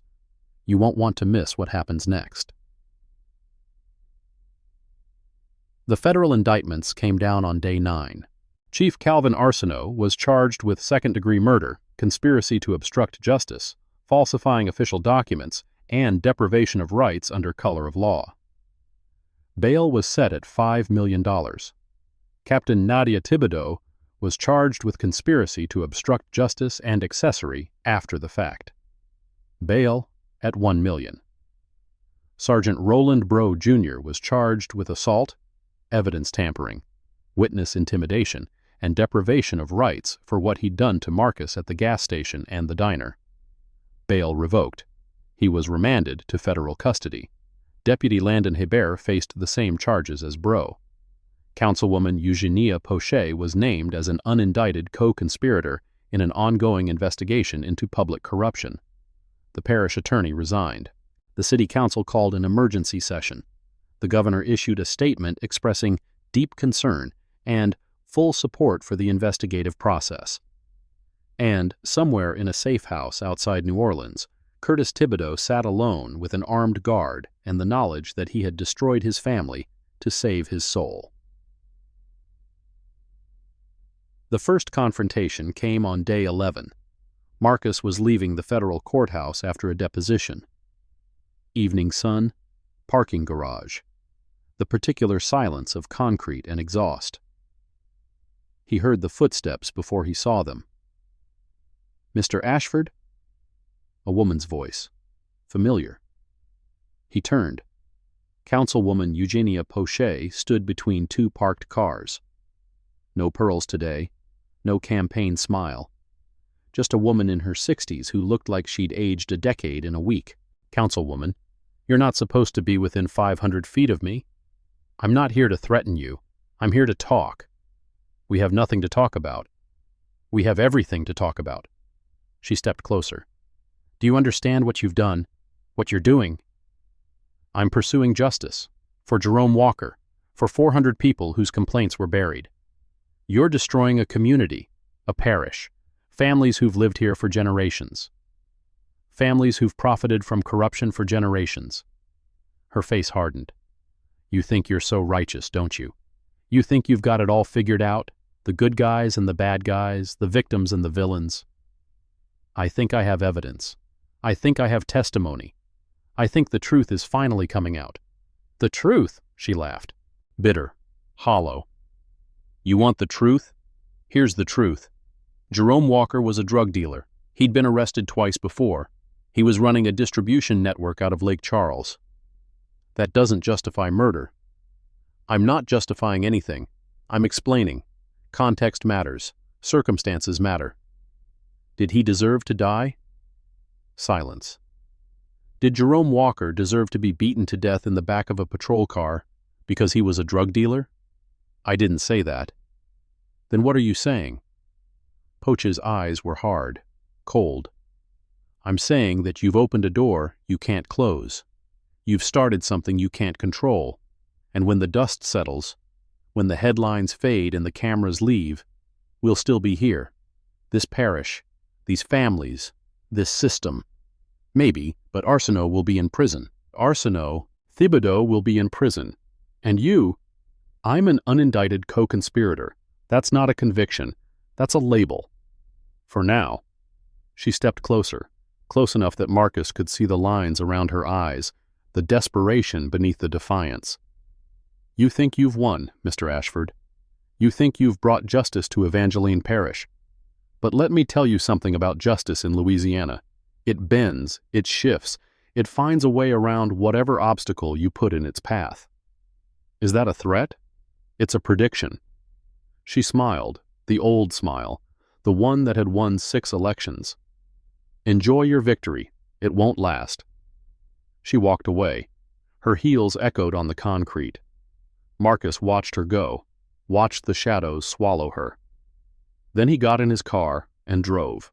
Cheutum. The arraignment was held in federal court 2 weeks after the indictments. Marcus sat in the gallery, Renata beside him. Curtis Thibodeau 3 rows back, flanked by FBI agents. Chief Arsenault entered in handcuffs. Orange jumpsuit, hollow eyes. The man who'd stood in that gas station parking lot, smiling, confident, untouchable, now shuffling toward the defense table like he'd forgotten how to walk.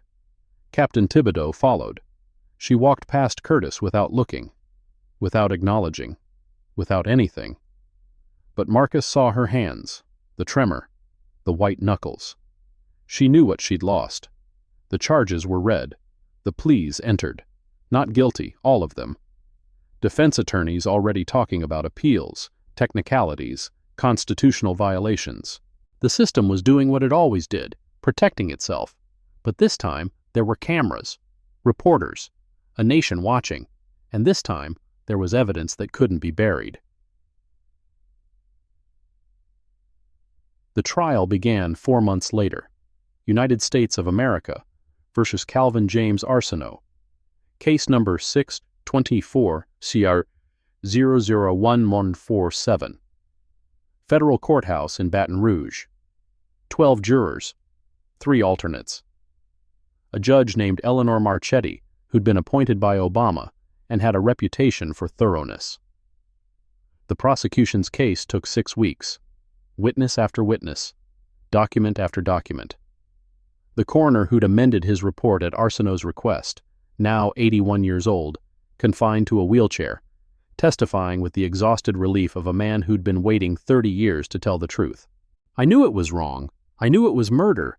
But they told me, the captain told me, that if I didn't change my findings, I'd lose my license. I'd lose everything. The body shop owner who'd cleaned the patrol car, the records clerk who'd helped bury the files, the witness's daughter who'd found her mother's original statement hidden in a Bible after she died, and Curtis Thibodeau. He took the stand on week 4, faced his aunt across the courtroom, answered every question in a voice that trembled but never broke. I loved my grandfather. I respected my aunt. I believed in my family. But what they did, what they covered up, it was murder, and I couldn't let that stand. The defense argued contaminated evidence, unreliable witnesses, a timeline that relied on documents that could have been forged. They called character witnesses, community leaders, grateful citizens, people who'd never been stopped for driving while black. They painted Arsenault as a dedicated public servant, a family man, a pillar of the community. The prosecution called Marcus. He took the stand on week 5, recounted everything, the gas station, the planted evidence, the 18 hours in a cell, the threats. Objection, defense attorney Rising. The witness's arrest is not relevant to charges from 1997. Your Honor, the prosecution is establishing pattern of behavior. The same techniques used to cover up Jerome Walker's death were used against Mr. Ashford 27 years later. Overruled. The witness may continue, Marcus continued. What I experienced in Evangeline Parish wasn't isolated. It wasn't a mistake. It was a system, a culture. 3 generations of officers protecting each other, covering for each other, using their authority to intimidate and silence anyone who threatened to expose the truth. He looked at Arsenault. Jerome Walker was killed because he was black, because he was alone, and because the men who killed him knew no one would believe his family. I was arrested because I had files that threatened to expose what they'd been doing for decades. The only difference between us is that I survived. The jury deliberated for 6 days. They came back with a verdict: guilty, second-degree murder, conspiracy to obstruct justice, deprivation of rights under color of law. Calvin James Arsenault was sentenced to 45 years in federal prison without the possibility of parole. He would die there. Captain Nadia Thibodeau pleaded guilty 2 weeks after her uncle's conviction. Conspiracy to obstruct justice. Accessory after the fact. She stood before Judge Marchetti with her attorney beside her and her nephew in the gallery and entered her plea in a voice that barely carried past the first row. Guilty, Your Honor. Do you understand the consequences of this plea? I do. Do you understand that you are waiving your right to trial, your right to appeal, and your right to contest the evidence against you? I do. Is there anything you wish to say before sentencing? Silence. Long. Heavy. Then, I spent my entire career trying to protect my family, my father, my department, the legacy we'd built. Her voice cracked. I told myself it was the right thing, that some secrets needed to stay buried, that the past was the past. She paused, gathered herself. I was wrong. I knew I was wrong, and I made the choice to stay quiet anyway. She looked at Curtis, for the first time since the arraignment. My nephew did what I should have done years ago. He told the truth, and I couldn't forgive him for it. I still can't. She turned back to the judge. I don't expect mercy. I don't deserve it. I just want this to be over." Judge Marchetti was silent for a long moment. "Ms. Thibodeau, you had a choice. Many choices, over many years. You chose wrong every time. The court sentences you to 12 years in federal prison." The gavel fell. Nadia Thibodeau was led away in handcuffs. She didn't look back. Chowik. Sergeant Roland Breaux Jr. went to trial. He fought every charge, claimed entrapment, claimed bias, claimed the evidence against him was fabricated by federal agents with an agenda. The jury didn't believe him. Guilty on assault, guilty on evidence tampering, guilty on witness intimidation, guilty on deprivation of rights. 8 years. Deputy Landon Hebert cooperated with the investigation, testified against Breaux in exchange for a reduced sentence. 3 years. He was out in 18 months. Councilwoman Eugenia Pochet was never charged. The investigation into her activities continued for 14 months. Federal agents traced payments through shell companies and offshore accounts. Businesses that had been paying security fees for decades came forward once they understood the protection was gone. But every trail led to dead ends. Every witness had memory problems. Every document had been misplaced or destroyed in a filing error. The U.S. Attorney's Office announced that the investigation was ongoing for 6 months. Then it was under review. Then it was administratively closed due to insufficient evidence. Pochet held a press conference the next day. Same pearls, same smile. "I have always maintained my innocence. I am grateful that the federal government has finally acknowledged what I knew from the beginning, that I am the victim of a politically motivated witch hunt. I look forward to continuing my service to the people of Evangeline Parish." She was re-elected the following year, 73% of the vote. The Federal Monitor's final report was submitted 18 months after the consent decree was approved. Evangeline Parish Sheriff's Office, Assessment of Compliance and Recommendations for Continued Oversight. Marcus read it in his office in Alexandria. Coffee going cold. Evening light fading through the window. The department had made progress. New training protocols, updated use of force policies. Body cameras required for all deputies, no exceptions, no malfunctions, no deleted footage. Complaints had decreased by 40%. Civil rights violations were down 60%. Community trust, according to surveys, was slowly improving. But there was always a but. 4 officers named in the original consent decree had been transferred to neighboring parishes. Not fired, not prosecuted, just moved. Their records sealed, their futures protected by union contracts and qualified immunity. 3 complaints filed in the past year had been administratively closed. Same language, same pattern, same result. And the missing 10 minutes of body cam footage from Marcus's arrest, the footage showing Deputy Hebert retrieving the evidence bag, had never been recovered. A technical error, the IT department maintained, a gap in the record that would never be filled. Marcus stood at the cemetery 1 year after Arsenault's conviction, Jerome Walker's grave. New headstone, gray granite, simple letters. Jerome Tyrell Walker, 1963-1997. Beloved father. Innocent. Darlene and Raymond stood beside him. Their children were there too, grandchildren Jerome Walker had never met, never would. The sun was setting over Louisiana, orange light on green grass, the kind of evening that made you believe in something larger than yourself.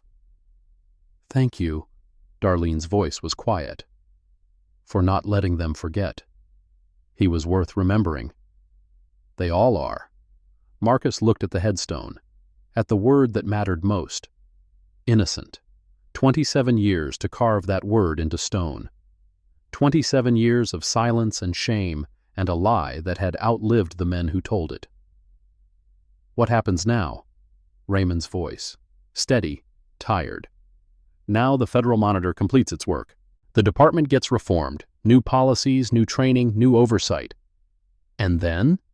And then someone else gets pulled over for a broken taillight, and we find out if anything really changed." You don't sound optimistic. I'm not. Marcus turned to look at them. But I'm not hopeless either. Change is slow, incremental. It happens in small victories and partial truths. And sometimes, it happens because someone keeps a folder in a storage unit for 30 years, waiting for the right person to find it. My grandfather. Maurice Thibodeau didn't destroy the evidence, maybe because he was afraid, maybe because some part of him knew the truth would matter eventually. Either way, he kept it, and his grandson found it. And you used it. I did what I do. Connect the dots. Present the evidence. Let the system work. Does the system work? Marcus looked at the headstone, at the grave of a man who'd been failed by every system that was supposed to protect him. Sometimes, not always, not enough, but sometimes. Make sure you subscribe and hit that notification bell. There's still more to come. The drive back to Baton Rouge took 3 hours. Marcus took the long way, through Evangeline Parish, past the gas station on Route 167. The pumps were the same. The sign was the same. The gravel lot where everything had started was empty now. Just heat and silence, and the ghosts of conversations that had changed everything. He pulled in, got out, stood where he'd stood 2 years ago, hands visible, waiting for whatever came next. The dash cam on his rental car blinked red. Recording. Always recording now. He walked to the spot where Bro had first approached him, where Hebert had circled his car, where Thibodeau had asked questions she already knew the answers to. The evidence bag had been planted here. The drugs. The frame. The beginning of the end. He walked to where the councilwoman's SUV had parked, where she'd watched, waited, made her phone call. She was still in office, still making decisions, still protected by the system she'd helped corrupt. Some things changed, some things didn't. He got back in the car, pulled onto the highway, headed north. The phone rang at 9:47 in the evening. Marcus was in a hotel outside Jackson, Mississippi. New case. New parish. Same pattern, unknown number. Louisiana area code. He answered. Mr. Ashford. A voice he didn't recognize. Male, young, nervous. Who is this? My name is Danny. Danny Arsenault. Marcus felt something shift. The name. The same name as the man he'd helped put in prison. Any relation? He's my uncle. Danny's voice was shaking. And he's the reason I'm here. The story was familiar now. A young man who'd grown up believing in something that turned out to be a lie. A discovery in a place that should have been empty. Evidence that wasn't supposed to exist. My uncle had a safe in his house. The FBI missed it during the search. It was hidden behind a wall panel in the basement. After he went to prison, my aunt asked me to clean out the house. Danny Arsenault was 22 years old. Else, he'd spent his whole life hearing stories about his uncle, the hero cop, the pillar of the community, the man who'd dedicated his life to protecting Evangeline Parish. Then the trial happened. The photographs, the testimony, the truth about Jerome Walker. My whole life was a lie. Danny's voice broke. Everything they told me about him, about the family, about what it meant to be an Arsenault. What did you find? Records, decades of them, names, dates, payments. His voice steadied. My uncle didn't just cover up Jerome Walker's death. He ran a protection racket for 20 years. Deputies getting paid to look the other way. Businesses getting shaken down. Politicians getting their cut. Including Councilwoman Poche? Especially Councilwoman Poche. There's spreadsheets, Mr. Ashford. Dates, amounts, account numbers. Everything the feds couldn't find during the investigation, it was all in that safe. Marcus closed his eyes. Here we go again. You have these records? I have a USB drive with everything on it, and I have physical copies, photographs of every document. I wasn't going to make the same mistake my uncle did, keeping originals that could be destroyed. Why are you telling me this? Because I watched the trial, all of it. I saw what you did, what Curtis Thibodeau did. Danny's voice was quiet now, determined. My uncle deserves to rot for everything he did, not just the one murder they caught him for. And Poche, she got away clean. She's still in office. Still running things like nothing happened. You're willing to testify? I'm willing to do whatever it takes. Marcus opened his eyes, looked at the hotel ceiling, at the shadows, at the choices that were always the same. Where are you? Baton Rouge. I drove up after I found the files. Didn't know who else to call. Do you have somewhere safe to stay? I'm in a motel off I-10. I haven't told anyone where I am. Good. Stay there. Don't contact anyone. Don't answer any calls except from this number. Okay. I'll be there in 3 hours. Thank you, Mr. Ashford. Don't thank me yet. He hung up. Started packing. The Mississippi files went back in the box. The new case would have to wait. Again. 3 hours to Baton Rouge. Another midnight meeting. Another source with evidence that wasn't supposed to exist. The system protected itself. It always had. But systems were made of people. And people, eventually, made mistakes. The second investigation took another 8 months. Federal agents traced the payments through shell companies and offshore accounts.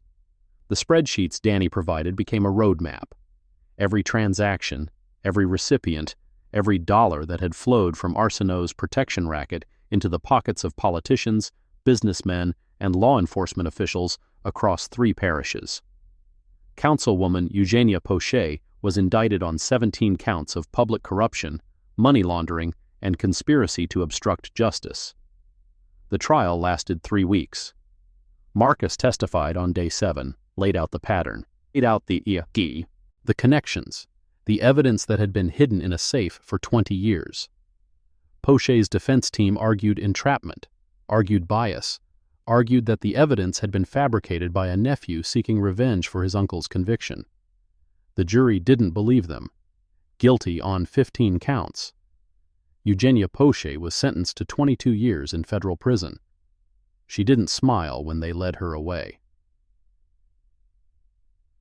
2 years after the original traffic stop, Marcus stood at the cemetery one last time.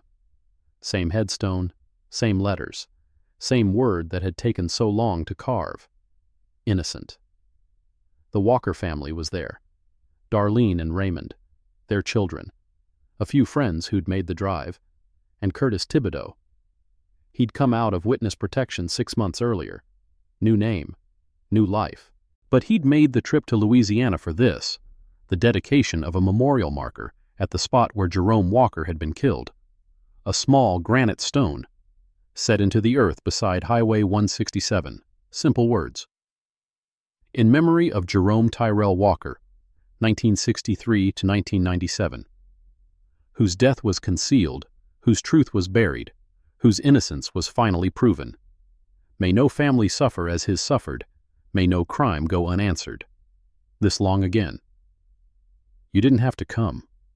Marcus's voice was quiet. Yes, I did. Curtis looked at the marker, at the words. My grandfather buried the truth. I helped dig it up. The least I can do is be here when we finally put it to rest. How are you? Some days are better than others. My aunt still writes me from prison, tells me she forgives me. He laughed, hollow. I don't know if I believe her. I don't know if it matters. Does it? Maybe, maybe not. Curtis looked at him. What I know is this. My grandfather kept those files because he couldn't destroy the truth, and I gave them to you because I couldn't live with the lie. He paused. Maybe that's all any of us can do. Refuse to destroy the truth. Refuse to live with the lie. Even when it costs everything? Especially then. The ceremony was brief. Darlene spoke. Raymond spoke. A local minister offered a prayer. Then silence. Just the wind in the trees and the cars passing on Highway 167. People who didn't know what had happened here, who would never know, who would drive past this stone for years without understanding. But it was there, documented, permanent, true. Chepto. Marcus drove to the airport at sunset. Another flight, another case, another 3 years of complaints that had been filed away. His phone buzzed, a text from Renata. Hinds County is ready. Briefing materials attached. Flight leaves Thursday. He opened the attachment. Started reading.